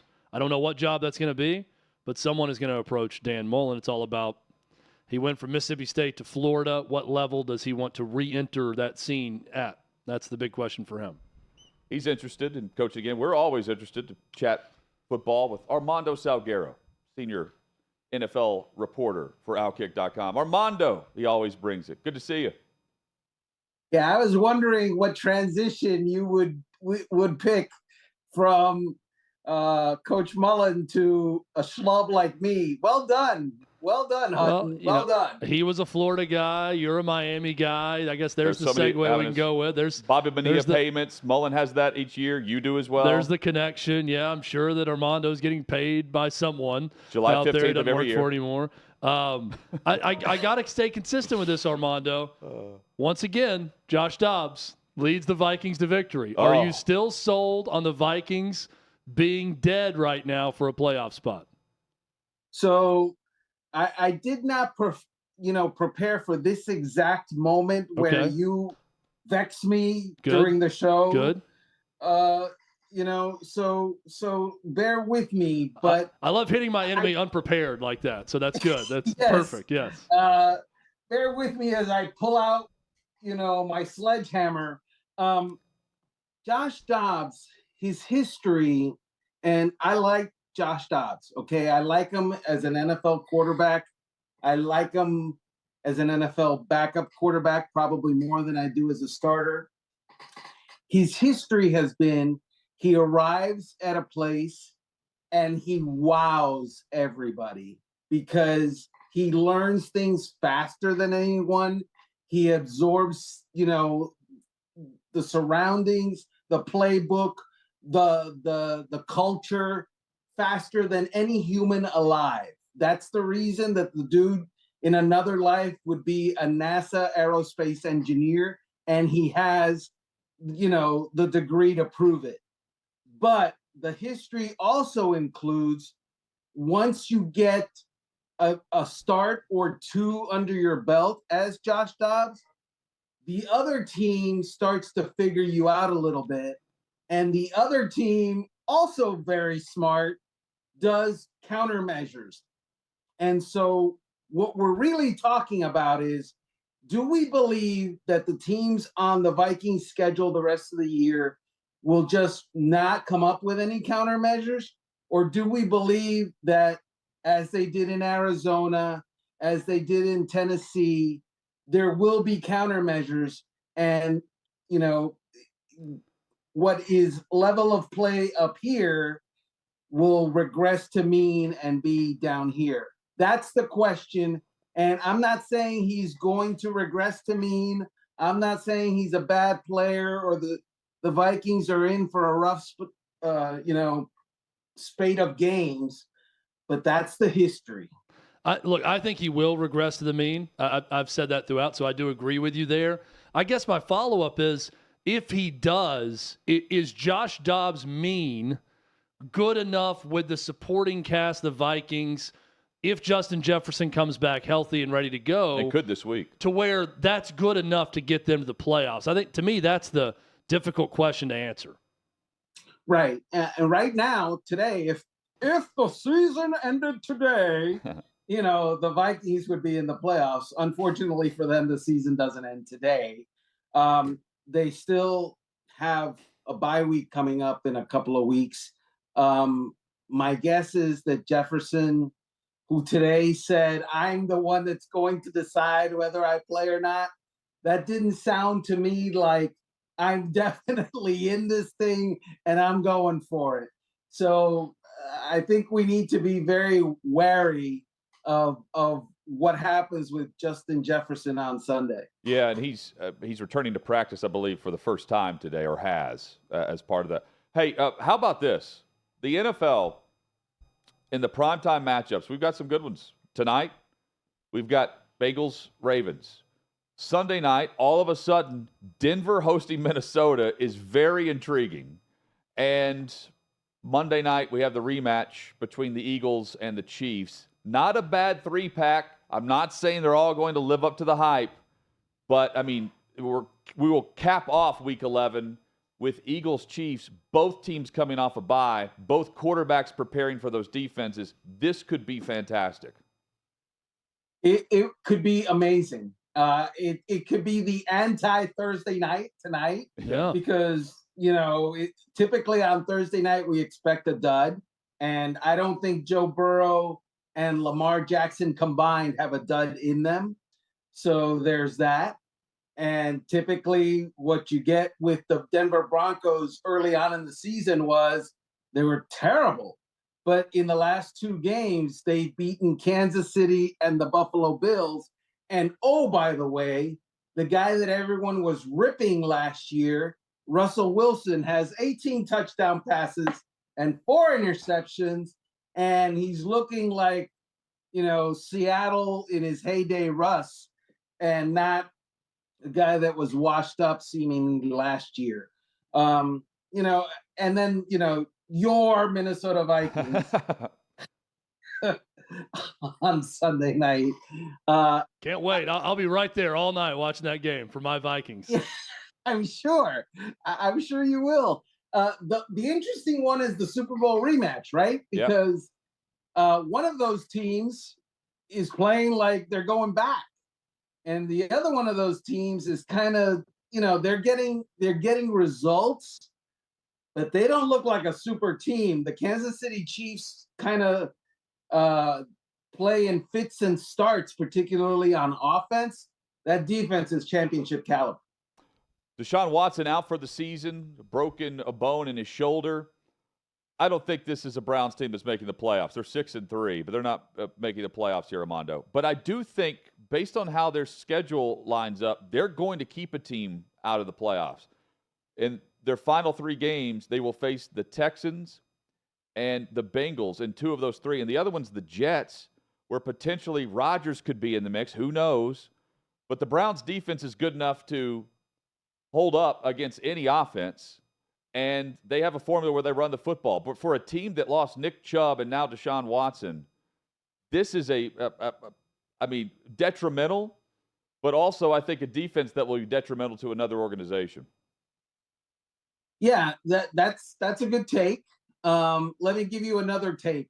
The Jets stink, and so do, if we think that the Jets are going to be stolen a playoff berth from at the end of the season, I would say that they were stolen a playoff berth from on the fourth play of the season. If the New York Jets played in Cleveland, we would know that the Jets stink and that there's no chance. Right. But the thing is, they play in New York, and so the New York media that does a great job generally wants to be relevant. And so they're like, why don't you, they have eyes. They understand that the Jets are a terrible team with no offense. They're a half a team, basically. A defensive team, and that's it. But we still get the narrative of, well, if they're in the hunt in late January, mid-December, whatever, then, Aaron Rodgers will come in and save the day. That's not happening. Can we just agree on that? Aaron Rodgers won't have to come in because there will be no day to save. They're going to continue to lose because they average like 12 points a game, between 12 and 16 points a game on offense per game. There was one game where they had more penalties than first downs. So let's just be honest about the Jets. They're That's bad. fair. They're really bad. They can score 16 and beat the Bills.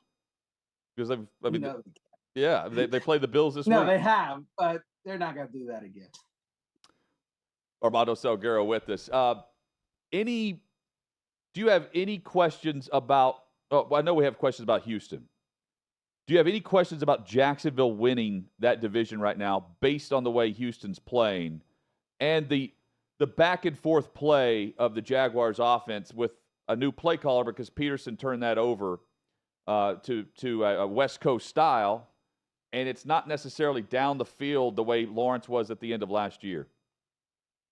Yeah, let's go back for a second to September. If we look at that upcoming match, if we look at those two teams at the end of the season, we would have said one of those two teams has a stud quarterback who is going to light up the NFL, and everybody's going to be talking about him like he's an MVP candidate. And the other one of those two teams has a quarterback that is probably going to struggle some this year, and we don't know really what he's going to give us. You would have said that the guy that's going to be in the MVP conversation was Trevor Lawrence. You would have said that the guy that was going to struggle and we wouldn't know what he really is C.J. Stroud. And in fact, it's the other way around. C.J. Stroud is playing amazing, and Trevor Lawrence is kind of treading water so far this year. What is going to happen in New England? The Mac Jones, Bailey Zappi thing. I mean, we could look at this from any number of perspectives right now, Armando. What's going to happen at quarterback with Mac Jones? Next year will be in year 4 of his rookie deal. Is Bill Belichick going to be the guy leading him? I feel like every time I click on the interwebs, I'm reading a different perspective from someone in the Boston area. The dark web's got some great stories about what's going to happen.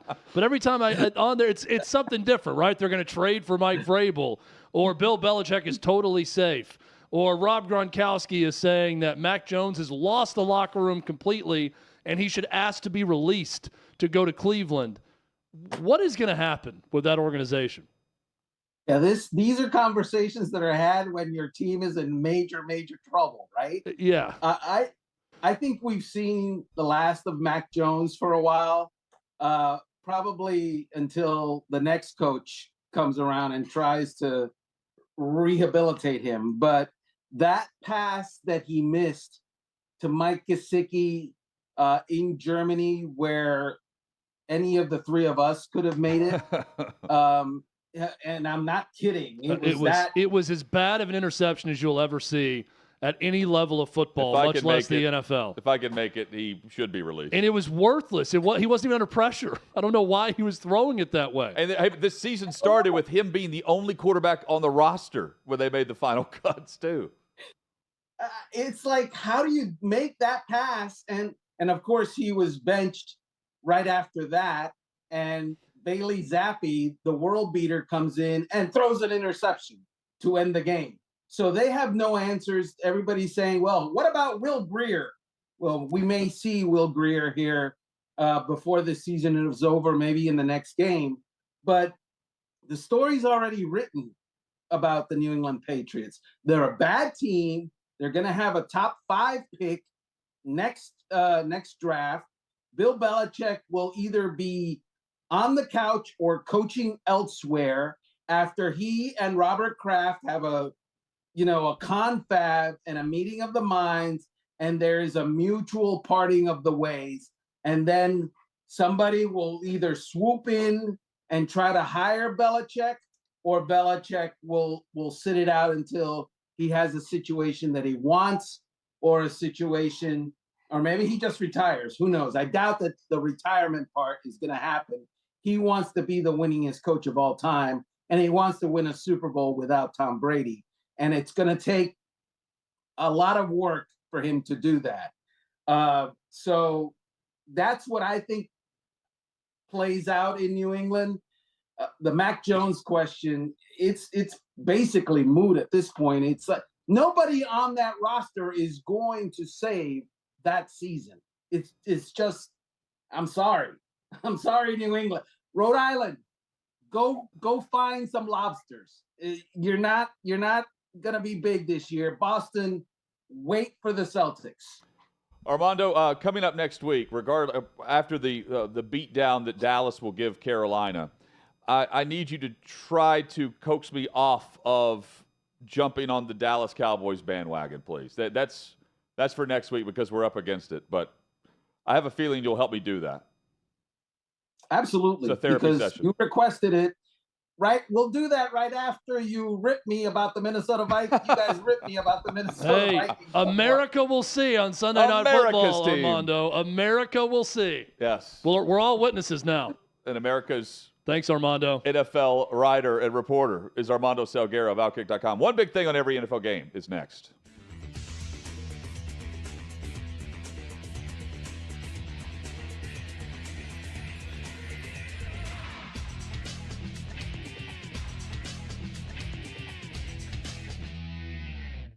Quote, a good state champion caliber high school boys team would smoke the best team in the WNBA. Then this weekend, after the video was posted and the critics, of course, came for him, he doubled down on what he said, posting this on X. Quote, it's sexist to say women's basketball players aren't as good as men's. That was a question, obviously. It's my opinion, and I'm putting $1 million behind it. If I'm wrong, the WNBA team can take my money and make more from one game than they do for the entire season. Okay, so let's get into this because obviously there's a lot of people out there who are just assuming that Clay is being sexist, that he is trying to really punk the WNBA because let's be honest, the ratings for the WNBA aren't great, which is exactly why Clay made the joke at the end of that. If you were to give them $1 million for losing the bet, that would be more than the WNBA would make regularly for one game under normal circumstances. But the fact remains that men and women biologically super different, and that's what he's talking about. We even look at a boys' high school basketball team and the makeup of their players, what they're able to do, their size, their skills, and look at the WNBA players who are oftentimes much older. They're professional basketball players, but still, the level of competition would not at all be on the same playing field. So, Chris, let's get into that. What is your take on this? The fact that people would say that, Clay, you're being sexist, when reality remains men and women, super different, even at very different ages, different places in their careers, there would be no matchup whatsoever. I don't even think it's questionable. I love that Clay took it to him. I think a lot of times silence speaks louder than words. The Las Vegas Aces haven't said anything in response yet. Mm-hmm. So, look, you're right. I dug into the rosters, the Las Vegas Aces, and then, look, I've spent some time training at IMG Academy. I work with athletes at a school called Lou High, which is one of the top programs in the country. And we have guards 6'4", 6'5", 6'6". We're on the Aces. The tallest players are 6'3" and 6'4", and those are their bigs. So they don't even have anybody to really account for the bigs on the male teams. And I don't know that it's how in any way is this a sexist a question. thing to say. Yeah. Well, I have a woman, I think, who will be able to help answer this question. She is super smart. She's super intelligent. I am a big fan of her. Everybody, you're also a big fan of her. We all are. It just has to be said. So let's go ahead and bring in the woman of the hour, Riley Gaines. Hello, Riley. I'm happy to see you again. I feel like I get to spend so much time with you these days. I know, right? Very good to see you, and I will say it is rainy here as well, which just sucks. Okay, so are you, I know the last time we talked, you were like bouncing all over the place. Where are you right now? I'm actually in Nashville, but headed to New York today. So I'll be on deck. Okay, well, welcome. You get to go from rain to rain. Yeah. Okay, perfect. So, Riley, let's get into the topic that we were just discussing. Obviously, Clay being a little bit sarcastic in the way that he framed the question, but he's saying he's willing to make a bet that the WNBA champions, still being the champions, professional basketball players, would not be able to hold a candle to any high school boys basketball team in the country. Is he being sexist, or is he just speaking facts that men and women are very different in terms of what they are capable of athletically? Boom. Right there. It's not sexist to say men and women are different. Like you said, it's reality, it's truth, it's common sense, it's logic, it's reasoning. We all know it.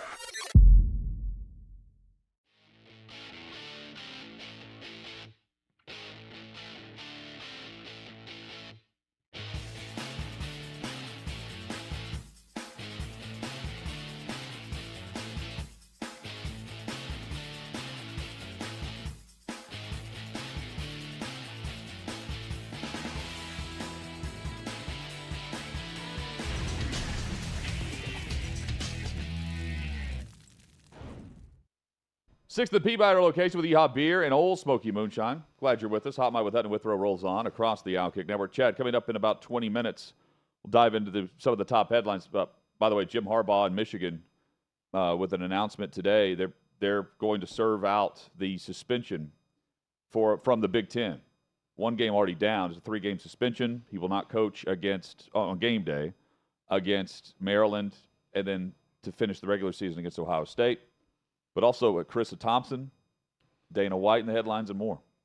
Yeah. And it's it started quite the discussion online with Thompson. Well, Charissa Thompson was on Pardon My Take at Barstool, and she said a story that we've actually talked about maybe a couple of years ago. Yeah. Where on Aaron Andrews' podcast they do together, they had both admitted to making something up if the coach didn't give them anything.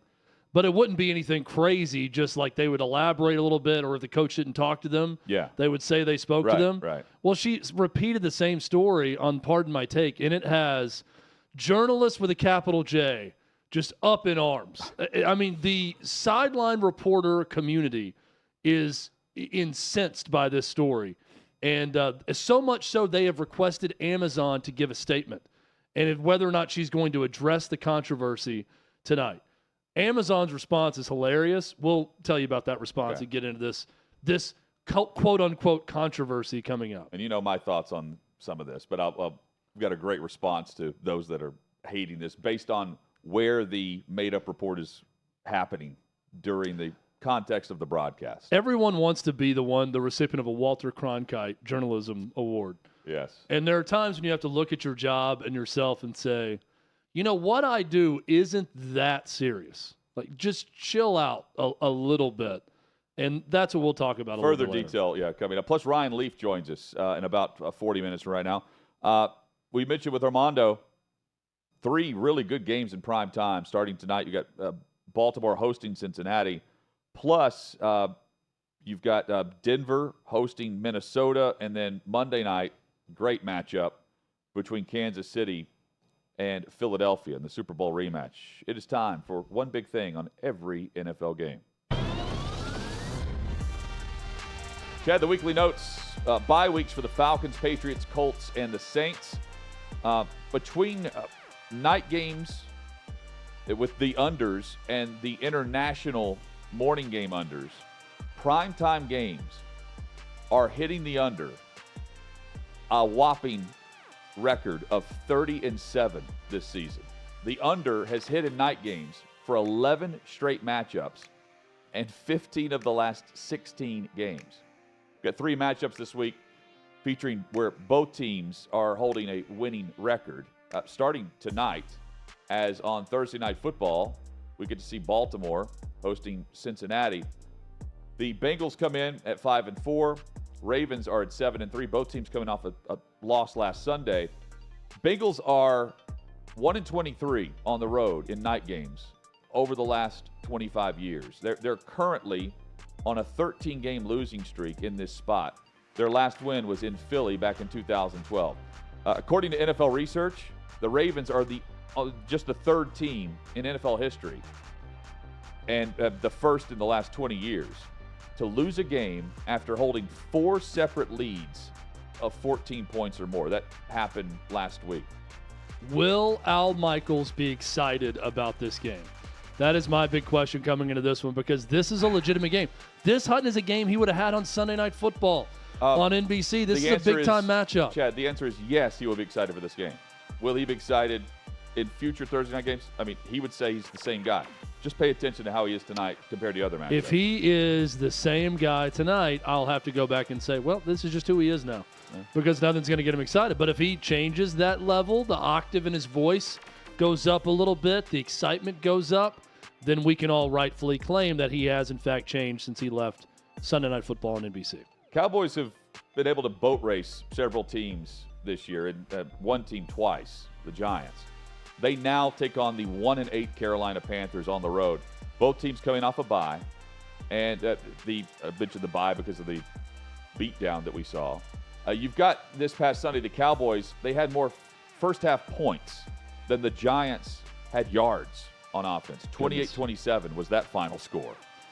Last month, CeeDee Lamb demanded the football publicly, and he's showing us why. He's had 3 straight games, 150 yards or more receiving. And at postgame, he proclaimed himself as the best receiver in the NFL. It helps playing the Giants there because Brandon Cooks also put up 150 yards last week for Dallas. They're on fire. The Panthers are not. They average 14.5 points per game when they play at home. And this will sound like a home game for Dallas in Charlotte. It's tough to be a good NFL team coming off a good NFL season and to have back-to-back weeks that look this great for your team. Playing the Giants, who are completely inept right now, with Tommy DeVito, who lives with his parents, quarterbacking your team, and now going up against the Carolina Panthers. In the parents' basement. Congrats. Hey, cheers to you, Dallas Cowboys. This is a great couple weeks for you. This is a get-right fortnight for you. So congrats to you. DeVito, you're saying he's playing Fortnite, possibly? Playing Fortnite, maybe online against Kyler Murray. Do you think whenever... Do you think Kyler Murray and him are buddies playing video games with each other? Do you think whenever he has to join by Zoom for like a team meeting that his bed's in the background? I think his bed's in the background, and I think he's definitely said, Ma, the meatloaf, a couple times, and said, I never know what she's doing back there. I don't know what she's doing when he's on a Zoom meeting. Oh, it's time for my second. Shout out I love John Diana Rossini, by the way, who responded to that story and said it is 37-year-old Italian men in New Jersey living with their parents is the reason why I didn't get married until I was 38 or something along those lines, which was perfect. Browns hosting the Steelers. We know that the Watson storyline here, both teams are 6-3. Do not forget to pay attention to the defensive greats playing in this ballgame. Myles Garrett has been sensational this season. And then you have Pittsburgh's T.J. Watt, who just surpassed his brother J.J. Watt for the second most sacks by a player in his first 100 games. Reggie White leads this pack in the first 100. He had 105 sacks. That's good company. T.J. has 88, and J.J. had 87.5. That's props on this list, and we get to see 2 of the premier pass rushers get after it in this game. Do not sleep on Cleveland here.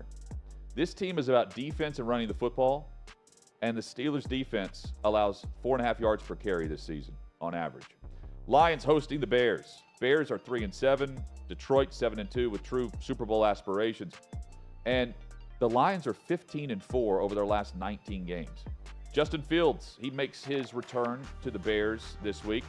And a betting note here. Jared Goff and the Lions they've covered 11 straight games against NFC North opponents. Chicago averages 2 turnovers per game when playing on the road. This could be an easy cover for you here. Packers are hosting the Chargers. Los Angeles claims to be a playoff contender. Playoff teams go on the road and win this game against a Packers defense that's allowed 200 or more yards rushing 3 different times this season. It's a Packers team that's 1-4 in games decided by 3 points or less. The problem is the Chargers are 2-4 in one-score games. Cardinals on the road against the Texans. C.J. Stroud currently leads the NFL in passing yards, just under 300 yards per game at 291. Faces the Cardinals defense that's allowed at least 20 points per game over the last 7 that they've played. The Cardinals own the Texans' first-round pick next season, next year, because of the trade for Will Anderson. And as of right now, that pick is 20th overall. Crazy when you think about where the Texans are compared to where we thought they'd be and where the Cardinals would be with that pick. The Cardinals also have their first-round pick, which is good news for them. It's great. Because they're drafting higher right now than the Texans, so that's good. It was believed that they could go back-to-back picks with Caleb Williams and Marvin Harrison Jr. at one point. I feel like Galifianakis with the equations around my head, trying to figure out what's better for their draft position, a win or a loss, to knock the Texans up the list a little bit, but also possibly knock themselves down early in the first round to kind of come more to the middle, or just have the Texans go ahead and win and secure that high pick for you. Jaguars have been good, not great. They're facing the Titans. And they're about to get great. We could be viewing Jacksonville like we do the Lions offenses, if not for turnovers instead of touchdowns. The Jags have 18 touchdowns, 17 turnovers this season. 11 of the 17 of those giveaways have been in opponent territory. They could be lighting up the scoreboard if they just protect the football. And what are the Jags doing with Calvin Ridley? 3 targets in a 34-3 loss last week. And they aren't great at home unless it's their other home. They're 1-3 in Jacksonville, 2-0 in London this year. Will Levis is going to be facing heat because the Titans' offensive line is awful. Dolphins return. They're hosting the Raiders. Somehow the Raiders are 5-5. Miami 6-3.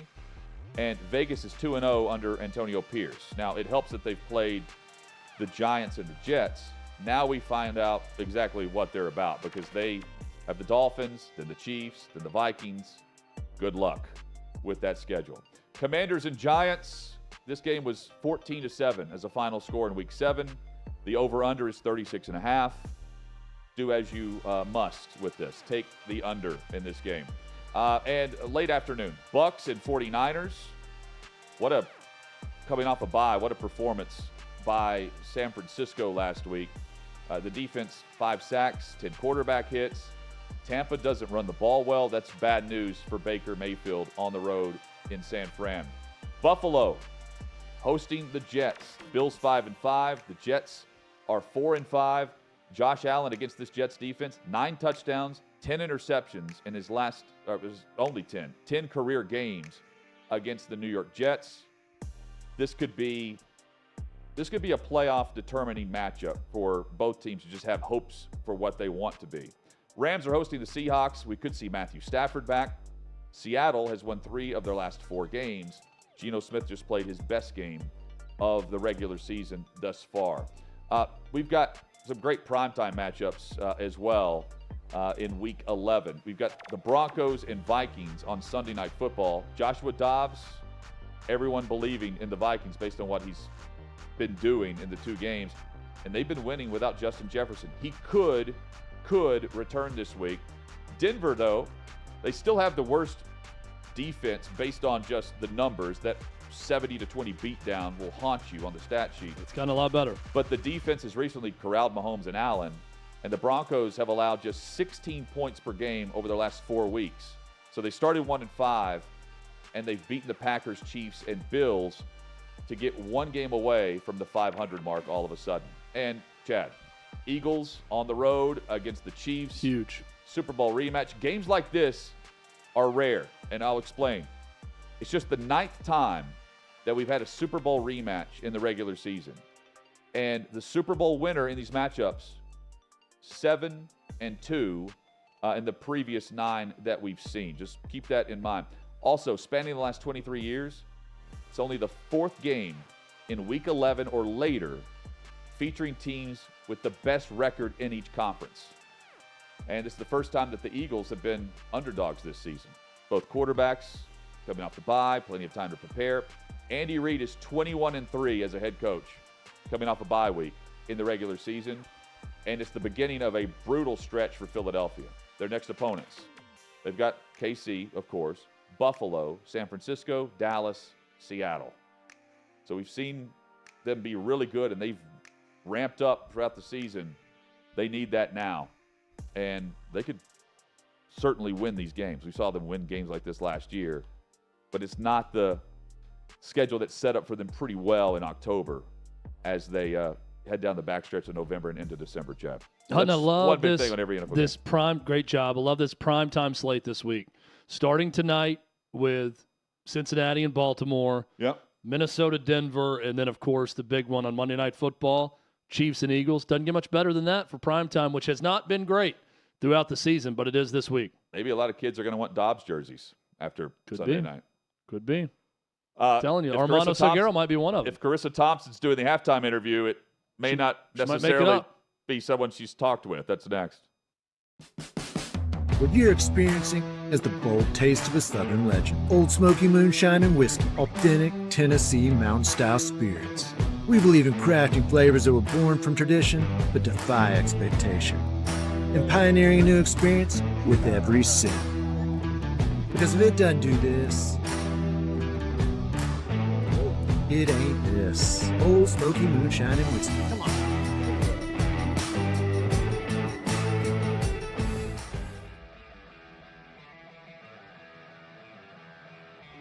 Welcome into OutKick the show. I am Clay Travis, your fearless leader. I am going to continue to argue that sports is one of the great unifying forces in all of American life.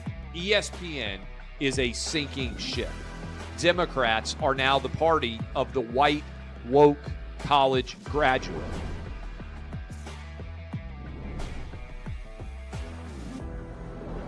We live in a land of participation trophies. You gotta lean into the turns.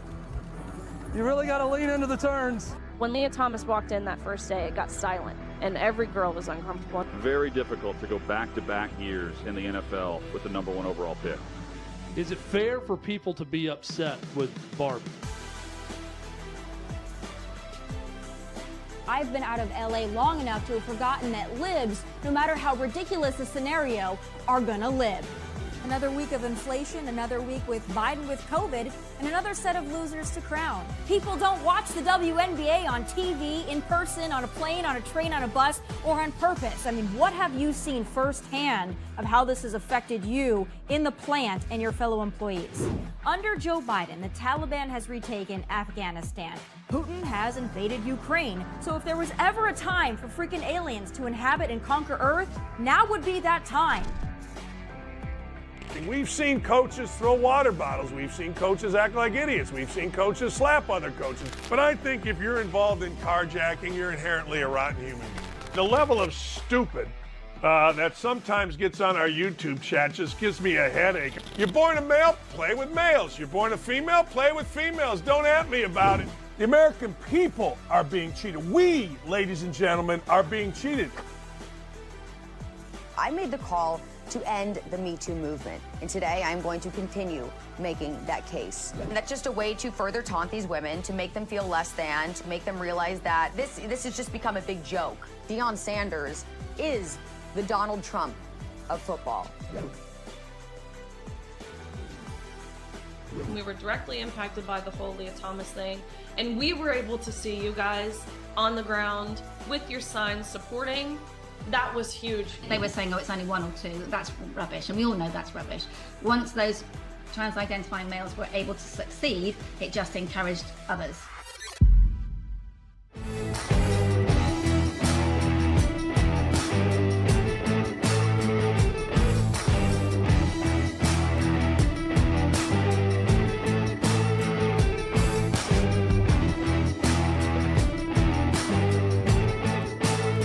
Old Smoky Moonshine and Whiskey, a bold taste of the Southern legend.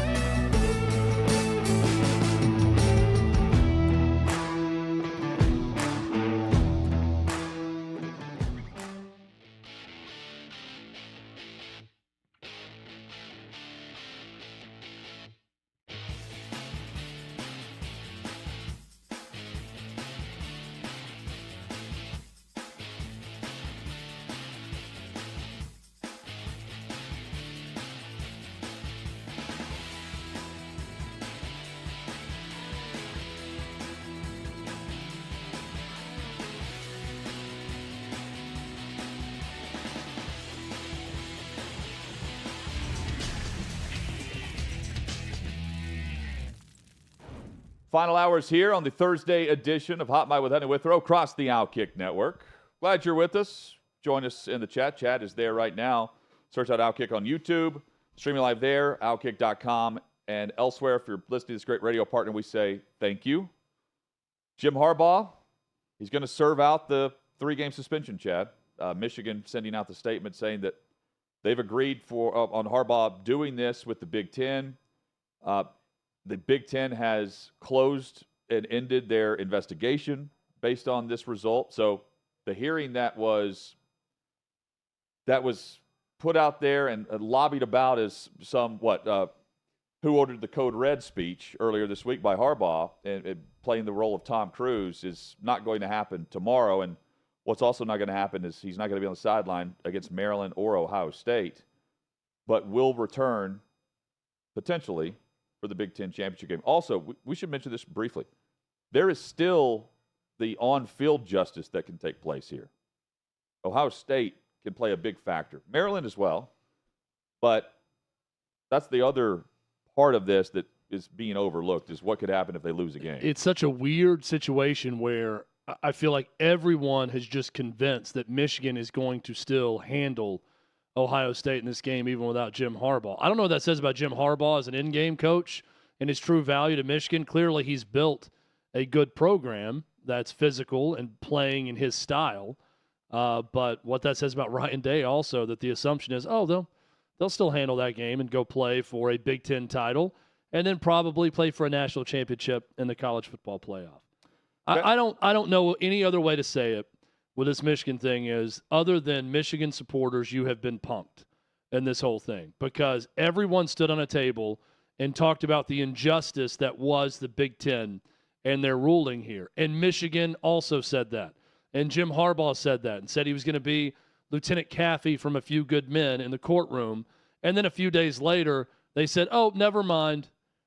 They got us on that. We're going to go ahead and not fight it. I know we filed for a restraining order, but forget about that. We're going to serve the suspension.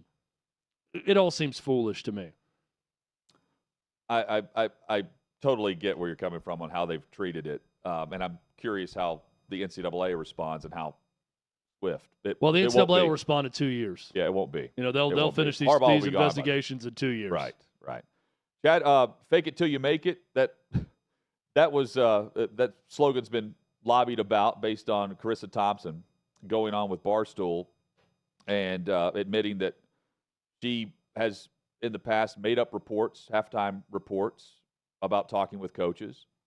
Not the first time. This is also a good example of the 24-hour news cycle, because 2 years ago she was on a podcast with Aaron Andrews, I think, and more or less said the same thing, which we discussed on the show. And now it's a big headline again without much reference to something that she has said multiple times, but maybe a little bit more detail here with Big Cat and PFT. So this is specific. It's about sideline reports, but she's referencing halftime chats with coaches.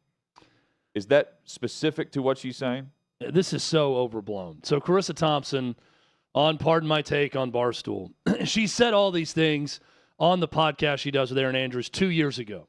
She says at the start of the audio clip, which I'll paraphrase for you, but she essentially says, I haven't gotten fired for saying this before, and I've said it before, but there are times where coaches are either so uninteresting or won't speak to you that they have to go for you, or it's planned They're going to go for you for the start of the second half speech or whatever, the talk with the sideline reporter, and I'll just make up saying something like, yeah, you got to defend better, got to limit turnovers.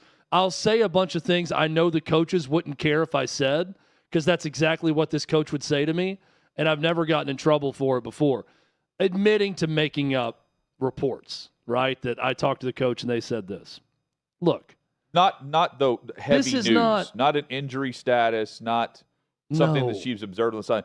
This is something where the coaches are probably happy that they don't have to do this. But not number one, on camera, because one of the coaches doesn't have to coming out of the locker room. And number two, the fact that if you did a script, Chad, and you said real or fake, the Lene Kakua Manti Te'o style, real or fake, which interview do you think actually occurred?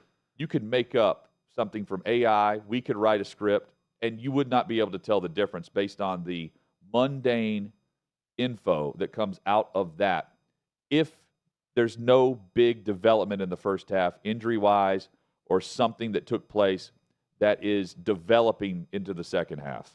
Well, this is where the sideline reporting community needs to chill out a little bit, okay? Because what Charissa Thompson has done is just repeated exactly what 85 to 90% of every halftime report says from the coach. They're not really giving you much of anything, right? We only know about the crazy sideline interviews because it's so rare that a coach actually says anything. And there are people, Molly McGrath, Laura Oakman, others are saying, this is absolutely not right. I would tell all young people in journalism classes never to do this. This is not going to be taught. Stuart Mandel's another one that's just gone over the top on this. I get it. It's not the best thing in the world to say that you spoke to a coach if you didn't speak to a coach, right? Amazon was asked for comment on this in Prime Video, and they said, are you going to address the controversy about this? And Amazon's response was, this is something she said 2 years ago about things that happened 15 years ago when she was a sideline reporter. So no, we're not going to be addressing it on the broadcast tonight. That is the perfect way to handle this. There is no apology needed. There's no response needed in this whole deal. This is a testament and a statement on the use of a sideline reporter. It's not detrimental to the outcome of a broadcast. It really isn't. I want sideline reporters to have a job just like I like human beings having a job. I'm anti-AI taking jobs or robots taking jobs. I want human beings to have jobs and to make money. So this is not me saying there should not be sideline reporters. There are some uses. There are uses for sideline reporters that I think have merit over the course of a game, right? Someone gets hurt. Something serious happens. You need to go to the sideline reporter to find out what happens. You know where you don't need a sideline reporter? In a forced comment coming back from the half that says, I talked to Coach so-and-so at the break, and Coach so-and-so says they need to defend better and move the ball better in the second half and try to limit mistakes to get back in this football game. Back to you guys. I think I just gave you an AI-generated, out of my own brain, statement from Charissa Thompson of what she probably made up at some point over the course of her career. And I'll ask everyone this question. Who cares? Well, who cares if that's the case? If the coaches don't care, I don't care. Now, Hutton, if you're going out there and making up hey, they said this player's actually injured even though they're not on the report, or this happened and this is a leg injury. That would be obvious. Yes, if they're making something up. And guess what? Who would be obvious too?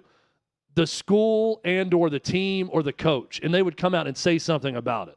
But the fact no one's had an issue with Charissa Thompson as a coach or a team or a school when she's been on the sideline tells me it's not a big deal. It's also, it's also looking at it through a different lens, extremely lazy.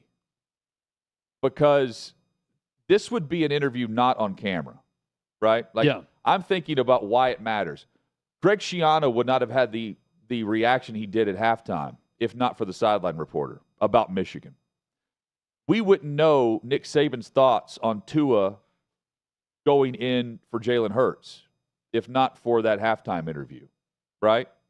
We wouldn't know certain controversial calls at the end of a half or deciding to kick a field goal with a minute left in the half, and then you miss it, give the ball back, team goes down and scores, and you have to interview the coach that didn't go for it on 4th and 1 in opponent territory. Those are things that matter to the context of the game. If it doesn't hold any weight to the broadcast, they go to it anyway. I think it's just the sake of acting like you have access. Not just her in this instance. It's the sake of just the perception that you have access behind the scenes or to the coach. But it's also extremely lazy because the SID is going to bring the coach directly to you coming out of the locker room. If it's the second coach, you get the coach on camera going to the half, and then by and large, most broadcasts get the other coach coming out of the tunnel, and most of the time it's during a break right before you come back and kick things off. So I look at it from if it's just the simple information that's useless, like Chad's describing, no harm, no foul. But it's also lazy if you're.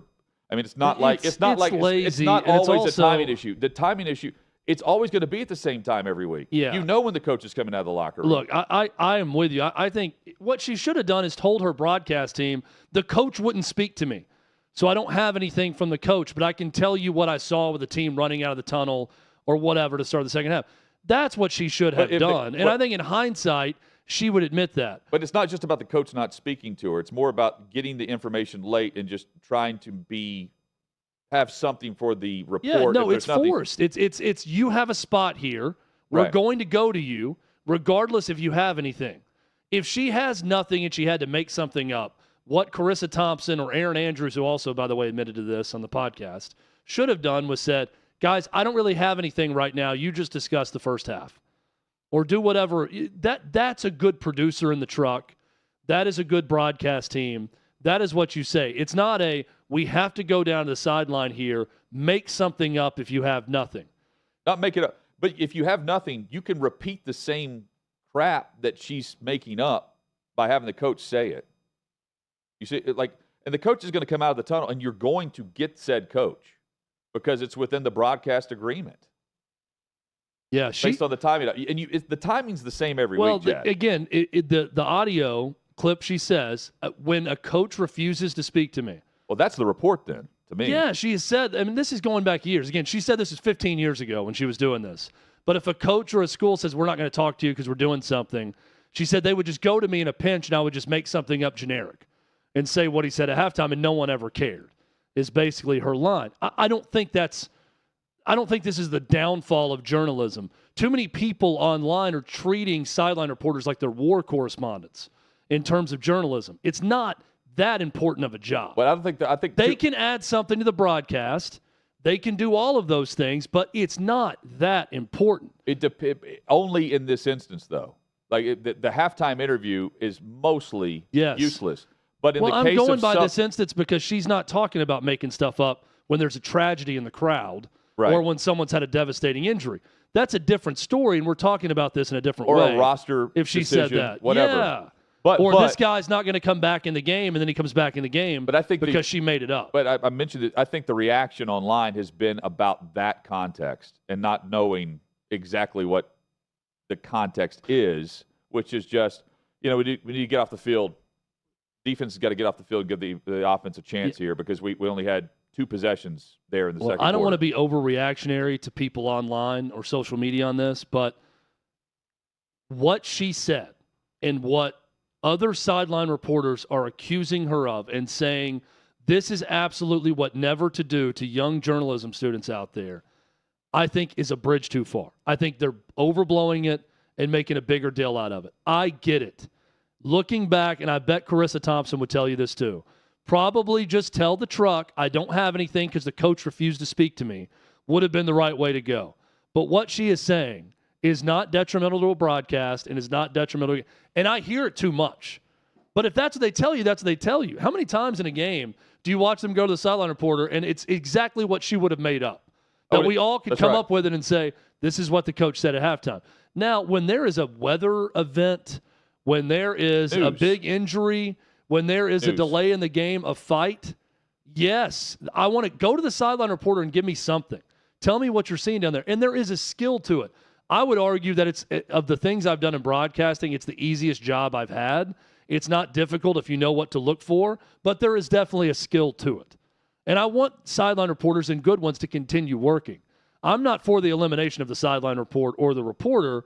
What I am for is the elimination of other sideline reporters crucifying Charissa Thompson and acting like she's a war correspondent. Yeah. Because she made up something that the coach would have said otherwise. You know what? That's generic. I'm in favor of doing away with the halftime interview unless it's warranted based on the news. But the networks and the decision makers aren't going to do that because they're not going to skip it if there's no news, because then that can be used against them as not needed if they really want to ask a coach a question, right? The access and the perceived access is what they want.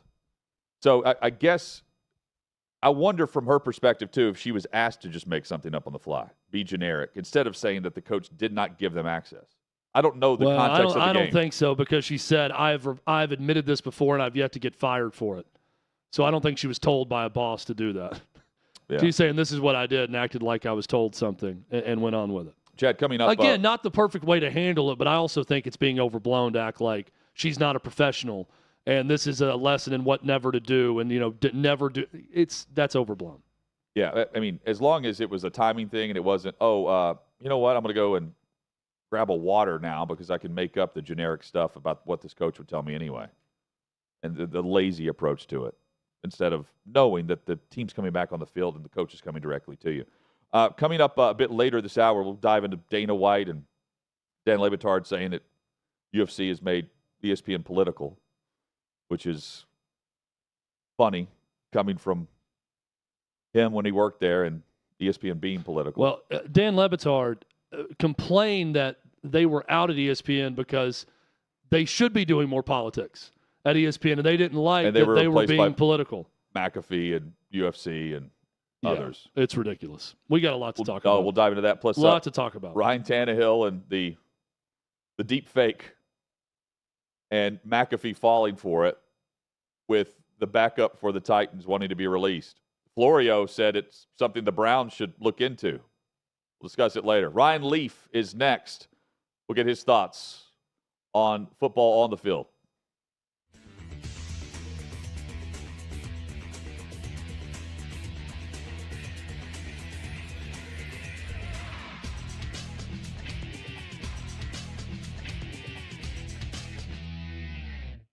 Quote, a good state champion caliber high school boys team would smoke the best team in the WNBA.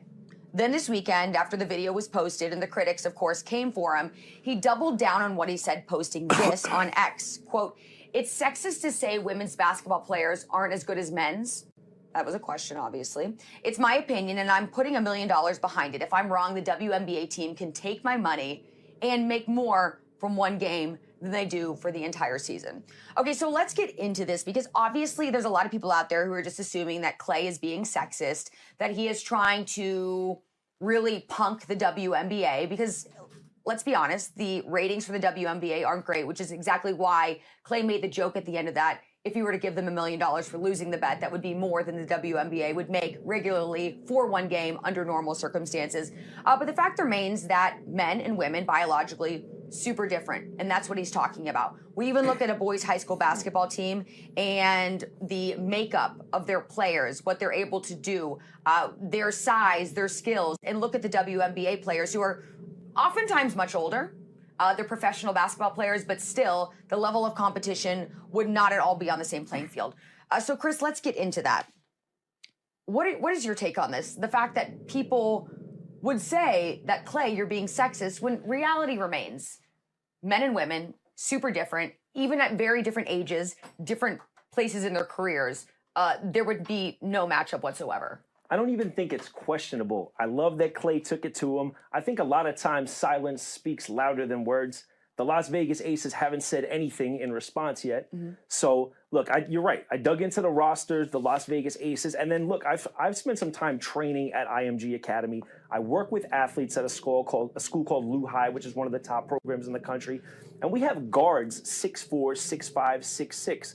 We're on the Aces. The tallest players are 6'3" and 6'4", and those are their bigs. So they don't even have anybody to really account for the bigs on the male teams. And I don't know that it's how in any way is this a sexist question. thing to say. Yeah. Well, I have a woman, I think, who will be able to help answer this question. She is super smart. She's super intelligent. I am a big fan of her. Everybody, you're also a big fan of her. We all are. It just has to be said. So let's go ahead and bring in the woman of the hour, Riley Gaines. Hello, Riley. I'm happy to see you again. I feel like I get to spend so much time with you these days. I know, right? Very good to see you, and I will say it is rainy here as well, which just sucks. Okay, so are you, I know the last time we talked, you were like bouncing all over the place. Where are you right now? I'm actually in Nashville, but headed to New York today. So I'll be on deck. Okay, well, welcome. You get to go from rain to rain. Yeah. Okay, perfect. So, Riley, let's get into the topic that we were just discussing. Obviously, Clay being a little bit sarcastic in the way that he framed the question, but he's saying he's willing to make a bet that the WNBA champions, still being the champions, professional basketball players, would not be able to hold a candle to any high school boys basketball team in the country. Is he being sexist, or is he just speaking facts that men and women are very different in terms of what they are capable of athletically? Boom. Right there. It's not sexist to say men and women are different. It, like you said, it's reality, it's truth, it's common sense, it's logic, it's reasoning. We all know it.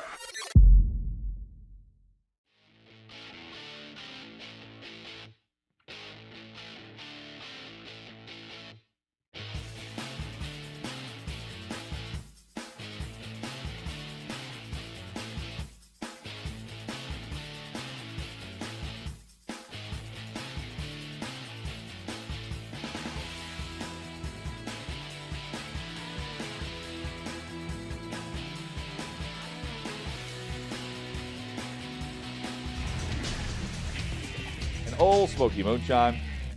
Loving Thursdays.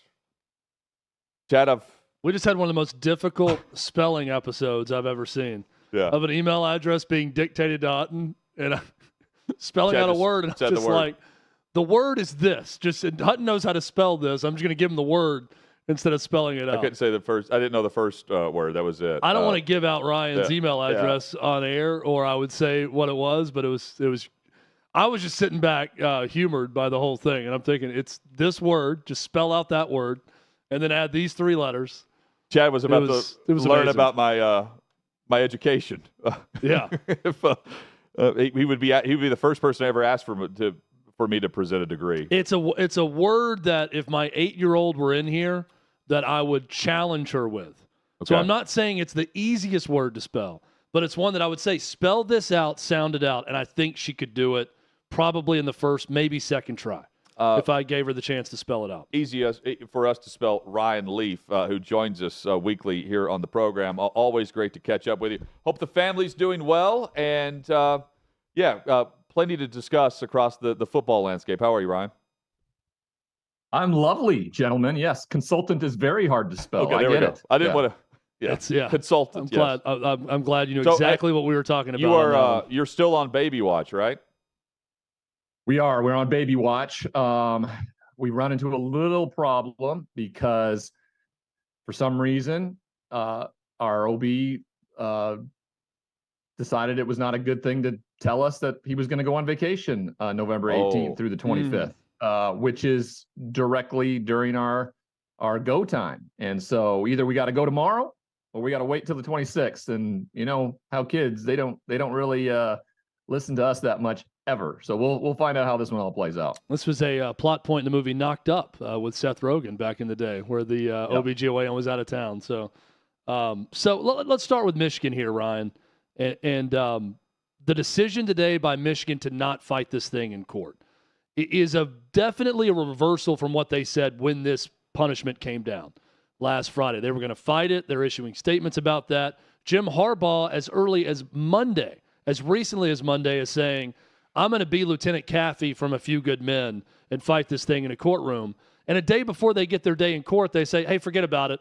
We don't contest it anymore. We'll take the 3-game suspension. What do you make of the roller coaster of this past week with Michigan?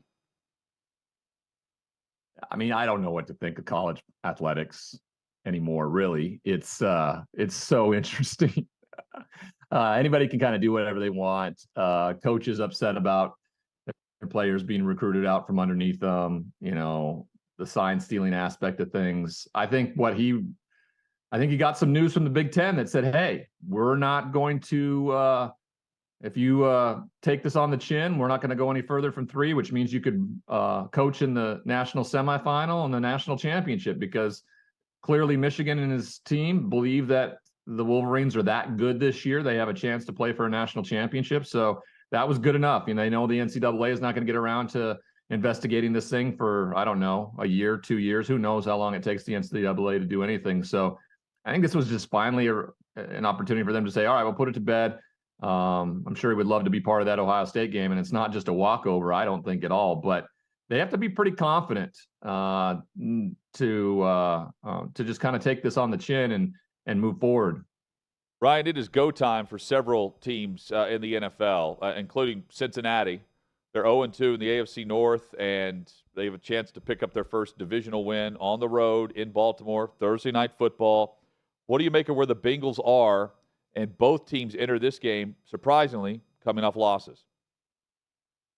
Yeah, I didn't expect this to happen, especially with playing the Browns and the way they started in Baltimore, and the same with the Bengals playing against the Texans team that has, a great rookie quarterback. But don't forget, they lost to Carolina just 2 weeks ago, So the NFL is just week to week. And this is a shortened week, and it really falls at the feet of Joe Burrow. Joe Burrow's got to be special tonight. Without T. Higgins, with the offensive line that's been broke down a little bit. On the other side of that, you look around this week, and there were stats being thrown out about the Baltimore Ravens in reference to some of the greatest teams of all time, the 72 Dolphins, the 85 Bears, the 2008 Patriots, all of these things that we hear about. And the difference is all the those 2000 Ravens or the 2023 Ravens? I get your point. The 2023 Ravens they're all being compared to these other teams. They all have the same statistics as the 72 Dolphins, as the 85 Bears, okay? 25 plus points per game, rushing leader, and defensive scoring. Like, that's the only team that has the same stats through 10 games, the Dolphins. They were 10-0. They're 7-3. The fact that they're losing some of these games, it's just, I don't understand it. They are by far the better football team, by far. Defensively, offensively, talent, they are. I just don't know what's going to play out in this game. I would suspect they bounce back. What they did to Detroit and Seattle a few weeks ago, that's who they are, but they're also this, where they can be up 24-6 and get beat. So, with a short week, I expect them probably not to do too much.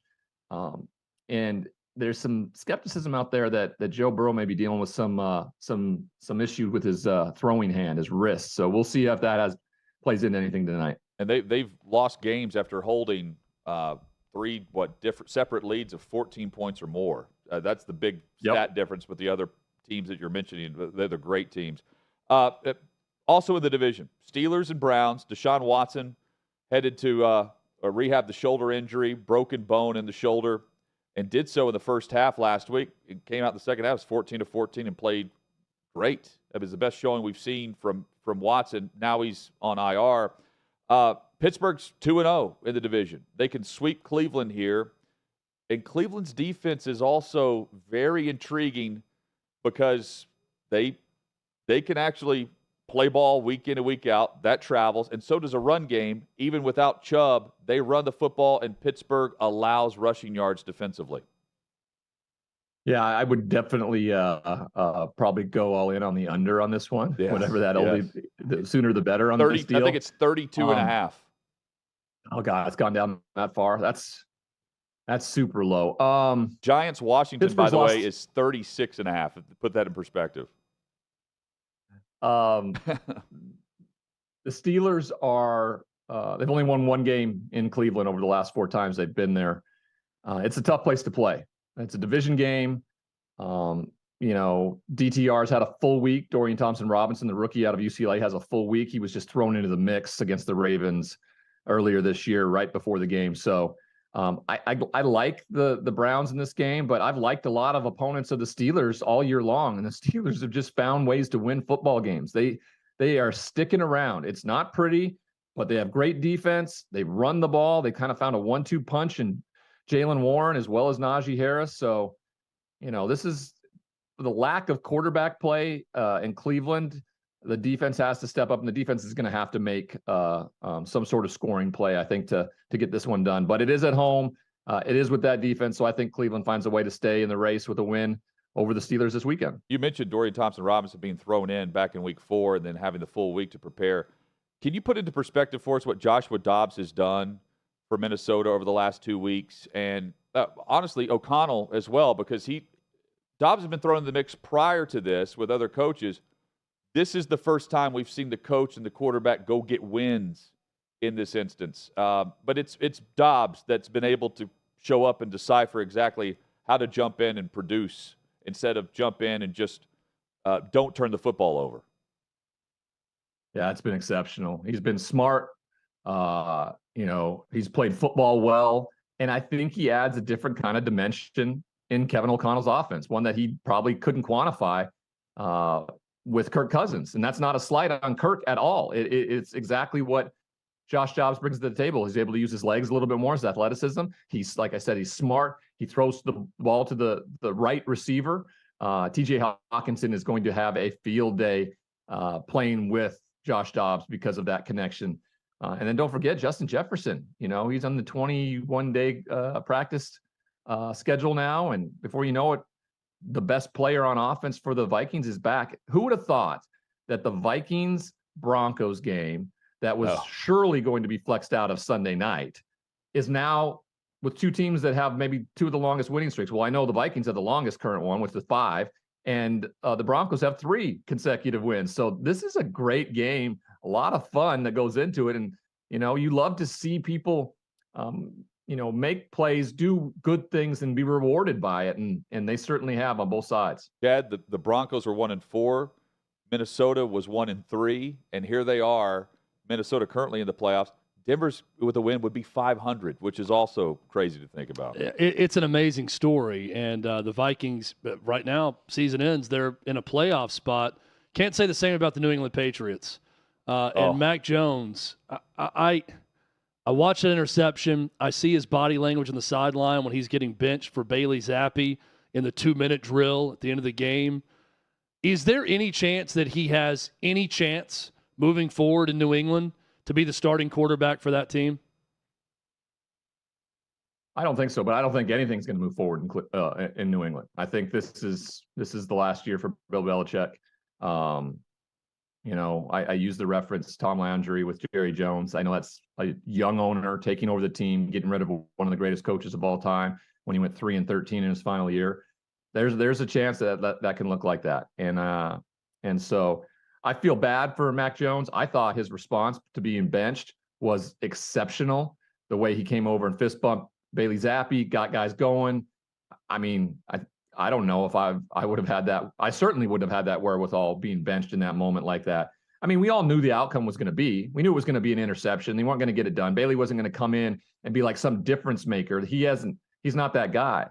I just feel like Mac Jones has been set up to fail there.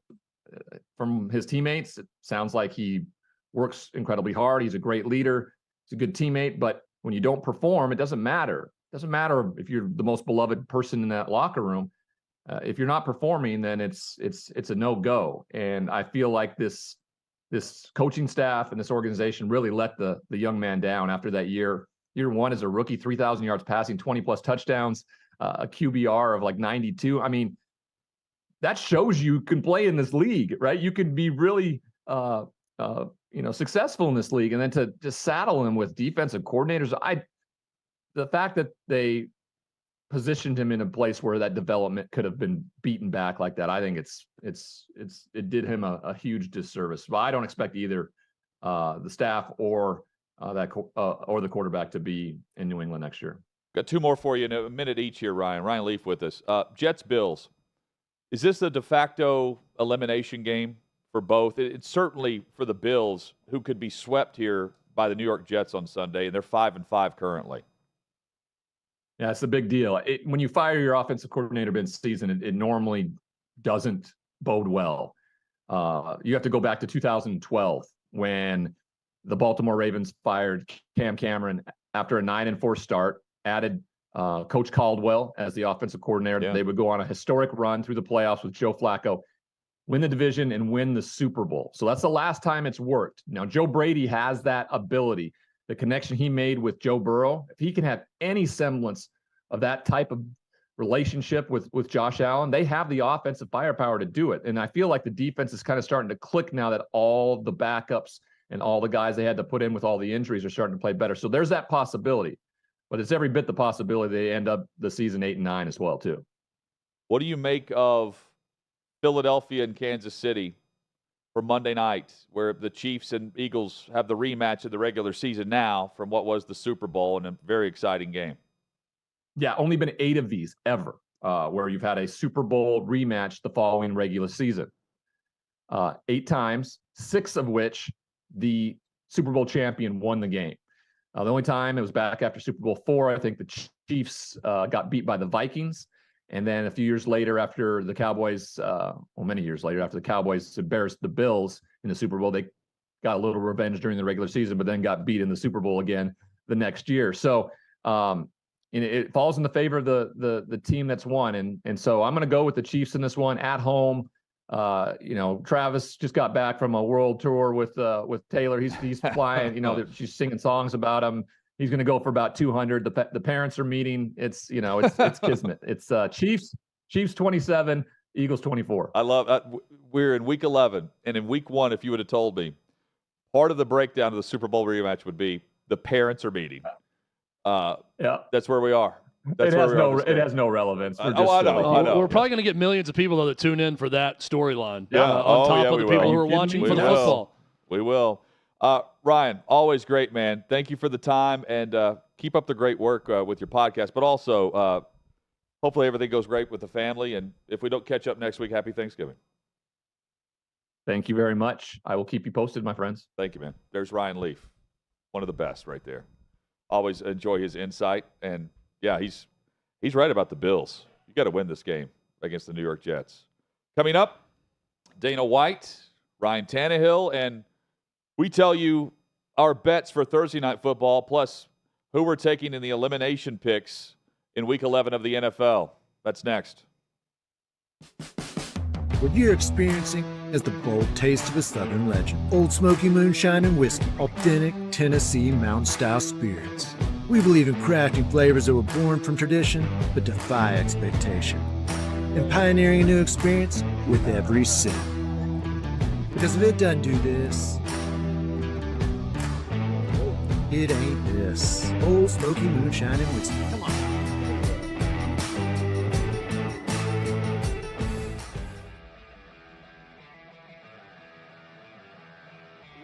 Welcome into OutKick the show. I am Clay Travis, your fearless leader. I am going to continue to argue that sports is one of the great unifying forces in all of American life. ESPN is a sinking ship. Democrats are now the party of the white, woke college graduate.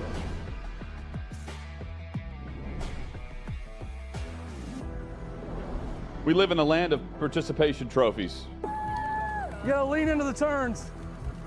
You really gotta lean into the turns. When Leah Thomas walked in that first day, it got silent, and every girl was uncomfortable. Very difficult to go back-to-back years in the NFL with the #1 overall pick. Is it fair for people to be upset with Barbie? I've been out of LA long enough to have forgotten that libs, no matter how ridiculous the scenario, are gonna lib. Another week of inflation, another week with Biden with COVID, and another set of losers to crown. People don't watch the WNBA on TV, in person, on a plane, on a train, on a bus, or on purpose. I mean, what have you seen firsthand of how this has affected you in the plant and your fellow employees? Under Joe Biden, the Taliban has retaken Afghanistan. Putin has invaded Ukraine. So if there was ever a time for freaking aliens to inhabit and conquer Earth, now would be that time. carjacking. We've seen coaches throw water bottles. We've seen coaches act like idiots. We've seen coaches slap other coaches. But I think if you're involved in carjacking, you're inherently a rotten human being. The level of stupid that sometimes gets on our YouTube chat just gives me a headache. You're born a male, play with males. You're born a female, play with females. Don't at me about it. The American people are being cheated. We, ladies and gentlemen, are being cheated. I made the call to end the Me Too movement, and today I'm going to continue making that case. And that's just a way to further taunt these women, to make them feel less than, to make them realize that this has just become a big joke. Deion Sanders is the Donald Trump of football. We were directly impacted by the whole Leah Thomas thing, and we were able to see you guys on the ground with your signs supporting. That was huge. They were saying, oh, it's only one or two. That's rubbish, and we all know that's rubbish. Once those trans-identifying males were able to succeed, it just encouraged others.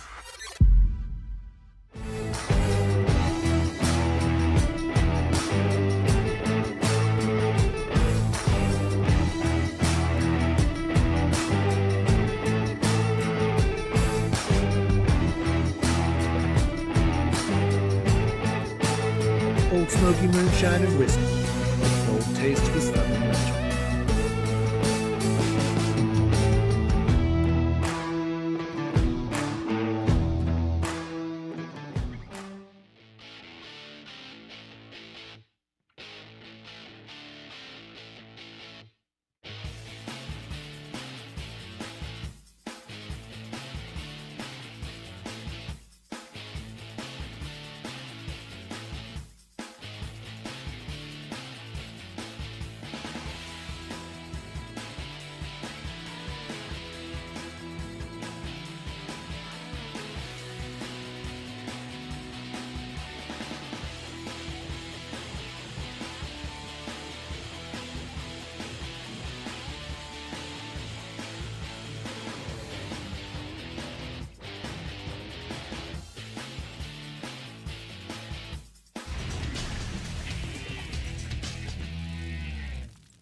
Six of the Peabody are located with Yeehaw Beer and Old Smoky Moonshine. Hot Mic with Hutton and Withrow rolling on here, getting you to your Thursday evening. Hopefully it's been a fast-paced work day for you. I got to turn off the YouTube chat. It's distracting right now. Every time I look down, it's just something else nonsensical. You were asked to be the moderator as well during the show. Yeah, they're like, Chad, you have the power. Block everyone on here. I'm like, I have no power. Let's put this on the record. I have no power over. We have no power over break content. And we have no power over moderating the YouTube chat. I want that perfectly clear for everyone that's watching, because there are about 3 people in the YouTube chat. That's all they comment on.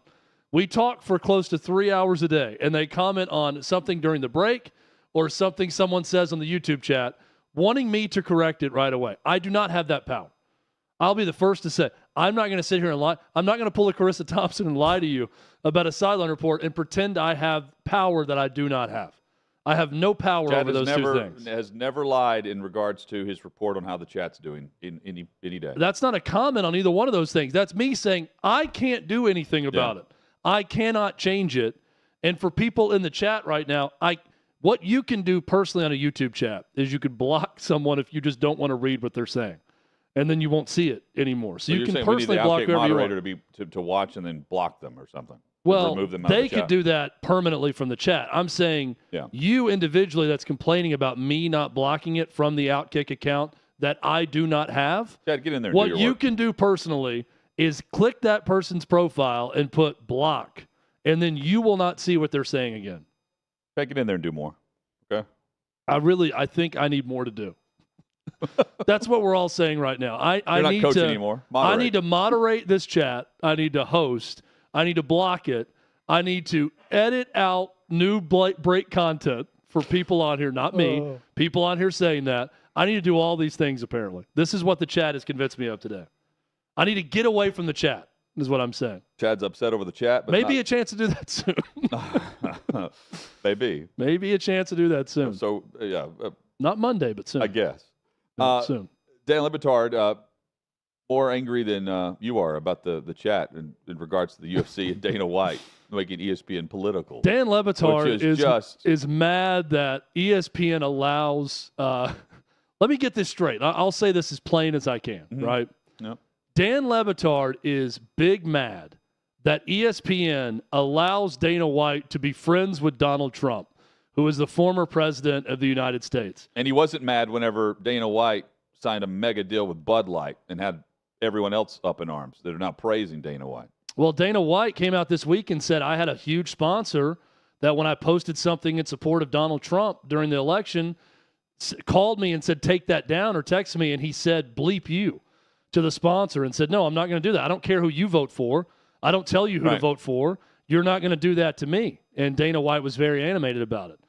But Dan Le Batard is mad that Donald Trump showed up at a UFC event and that ESPN allows that to go on their show. While simultaneously, Hutton, help me out with this one. Go ahead. Simultaneously, he's also mad that himself, Dan Le Batard, Sarah Spain, Bomani Jones, I think are the three examples, that they weren't allowed to talk politics enough and that they're no longer at ESPN because ESPN wanted to get away from politics and didn't want them there anymore, but they deserve the right to talk about their politics. But Dana White can't be friends and support the former president. I don't care. I'm much like Dana White told that sponsor, I don't care who you vote for. I don't care what you vote for. I'm not here to tell you who to vote for. I don't care. I'm also smart enough to know that Dan Le Batard is a hypocritical lunatic when he is saying this about ESPN and Dana White and what he does with UFC. It's ridiculous. Also, Dana White and UFC control everything about the production. ESPN just airs it. Well, ESPN also controls the pay-per-view money. Right. They pay for the option to have the pay-per-view. But Dana White is in charge of the production, so he can do what he wants on that production. And if ESPN wants to decide not to air it, I think that'd be stupid based on what they make off of it and the exposure it gives them. They can do that, but give me a break, dude. We also said that they favored they favored McAfee's non-political stance and approach to sports talk over Bomani Jones and him and Sarah Spain and others, I'm sure. Well, you know what they favor? They favor people watching. Yes. Yeah. They favor the fact and that Pat McAfee has an on audience. Their streaming channel, ESPN Plus. They favor an audience and program over a non-audience. Every week he's providing multiple shows with looking for trying to find the next fighter, or Dana White's looking for a fight. You've got the Contender Series. You've got all these different things, plus pay-per-views. You've got the weekly shows that are trying to build up to the next pay-per-view. Well, didn't Dan Le Batard sign like a $55 million contract with DraftKings also? Oh, I'm sure. But yeah, I think he was one of those. GTFO with this. Like, what are we doing here? You're going to talk about a company that made you a ton of money in ESPN and speak poorly of them, where you took their money forever. And ESPN was very left-wing, like most media companies, for a long time. And now ESPN has made what you find to be just an atrocious decision to, wait for it, Hutton, be more about sports and be less political, and you are offended by that. Well, but also, this is his programming. I think if you just ignore the other, if you don't agree politically with someone, if you just, from the media stance, you're giving him oxygen. The last time we mentioned him was in a feud with Stephen A. Smith, going back to the ESPN mentions. Like, just ignore the crap. That's what, I mean, again, like, Dana and Bud Light's a headline for the opposite reasons, and now it's a headline because he's telling another sponsor to leave. I should also point out some of the people in our within chat. Within a month, he's made a headline for either side. I should point out some of the people in the chat who are great. Allie and Jake, two of them, even though I disagree with Jake a lot in the chat. Jake's legit. They're both great Allie contributors. Well, Allie says, Chad, you're talking about the Peloton CEO telling Theo Vaughn that he has to take down his RFK Jr. interviews that he did on there. And that's what led Dana White to saying what he said about a sponsor telling him to take down whatever he posted about Donald Trump. I love Dana White's response. I like Dana White.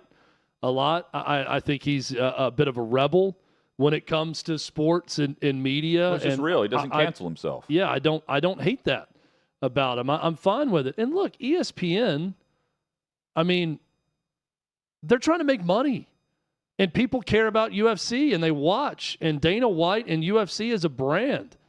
So, look, it doesn't tell if us you want to fighters what to say argue either. like because the UFC production shows Donald Trump at an event, that's somehow something ESPN should take down. Well, Chad, that's stupid. But from Dana's standpoint, he doesn't really care what you're saying or if you're just being yourself. He has fighters that call him Dana White privilege whenever someone else gets a spot over them. Yeah.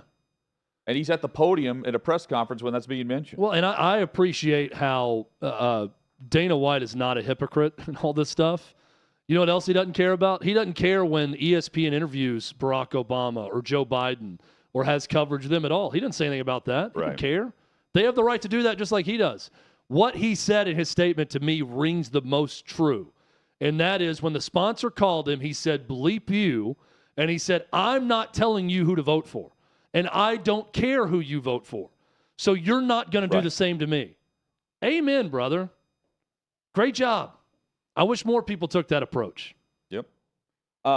Speaking of, we mentioned McAfee. McAfee, this could happen to anyone. But you had Florio, who had the column at Pro Football Talk about the Browns should make a play for either Jimmy Garoppolo or Ryan Tannehill without trading for them, though both teams have both quarterbacks as backups.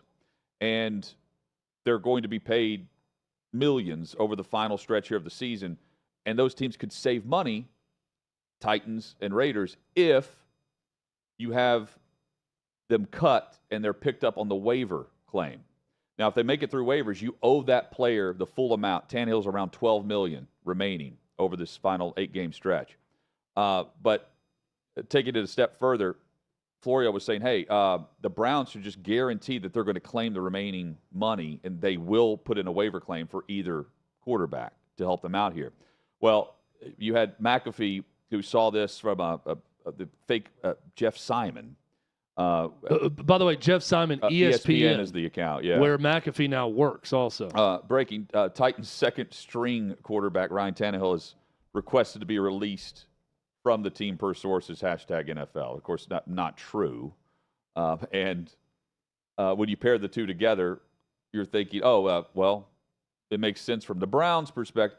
Doesn't make sense from Tannehill's perspective. Now, that is an enormous error.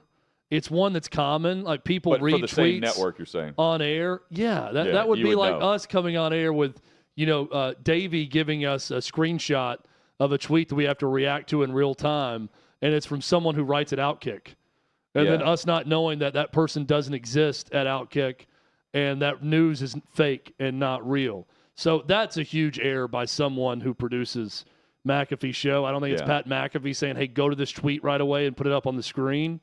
That's a pretty bad mistake by them to get a fake ESPN writer, Jeff Simon, giving a fake story. Hey, Jeff Simon, ESPN. And apparently Davey was telling us the photo of Jeff Simon is some French billionaire who's dead. That's the photo of Jeff Simon. I don't understand you imagine the French billionaire would have the news of Tannehill, the guy who doesn't speak. It's pretty funny. It's a pretty funny story overall. Not a bad idea by Florio either, by the way. Pretty bad mistake. I think Florio, though, his plan is a good one. Yeah. I mean, look, I think that makes a lot of sense. And there's ways to do that and know, hey, we released this guy, you got him, and it was someone you trust. And if I'm the Browns, Dorian Thompson-Robinson, or I don't know how healthy Ryan Tannehill is overall, but if you gave me a healthy Ryan Tannehill as an option for a team that's 6-3 right now, sign me up. Mm-hmm. I'd much rather have that option. I'd pay the $12 million left this year. No other team's going if to claim I'm the Browns for that. Because of the money. Right. Because of the money involved.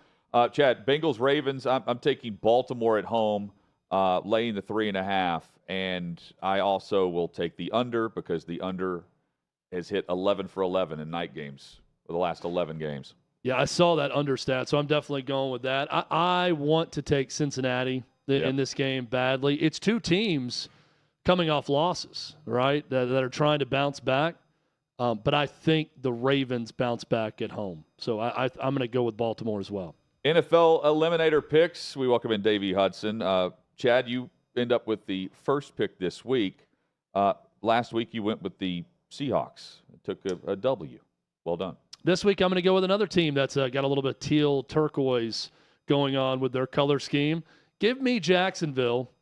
Titans are done. Well done. Titans are awful on the offensive line. Jags will get it done at home. Davey, the Bills should not have done this to you, but they did. They lose in prime time. 12 men on the field, Davey. You have your strike. Who are you going with this week to save Someone the season? said DeMar Hamlin was the 12th guy on the field. Talk about an absolute turn on a Monday Night Football game. You got to play 11, Davey. Got to play 11. Yeah. There's also the Pine Tar incident that I think needs to be looked into, but I'm not here to talk about last week. This week, we're bouncing back. Looking at Josh Allen. We're going with the Miami Dolphins. Dolphins, they'll get it done. They're playing some team. Who are they playing? Oh, yeah, the Raiders. The Raiders got an interim head coach. They're starting some guy named Aiden O'Connell. I feel like Tua, as he looks to win cigar-smoking Raiders. The MVP, yeah, he's not going to let this team come in and be the one to knock him off. I think you're right on this. Yep, you should survive here. Give me the Detroit Lions hosting the Chicago Bears. Jared Goff and company, all they do is cover. And Justin Fields and the Bears just in general average 2 turnovers per game this season when playing away from Soldier Field. This should be an easy cover. I'm taking Detroit to win, and I'll continue staying without the loss, at least thus far. So far, Chad's picking up the pace here in the new season. Well, let's not go patting ourselves on the back just yet. I do have 0 points in wrong team favor. We'll find out more about that tomorrow. Join us 3 o'clock Eastern. Hot Mike with Hutton and Withrow across the OutKick Network.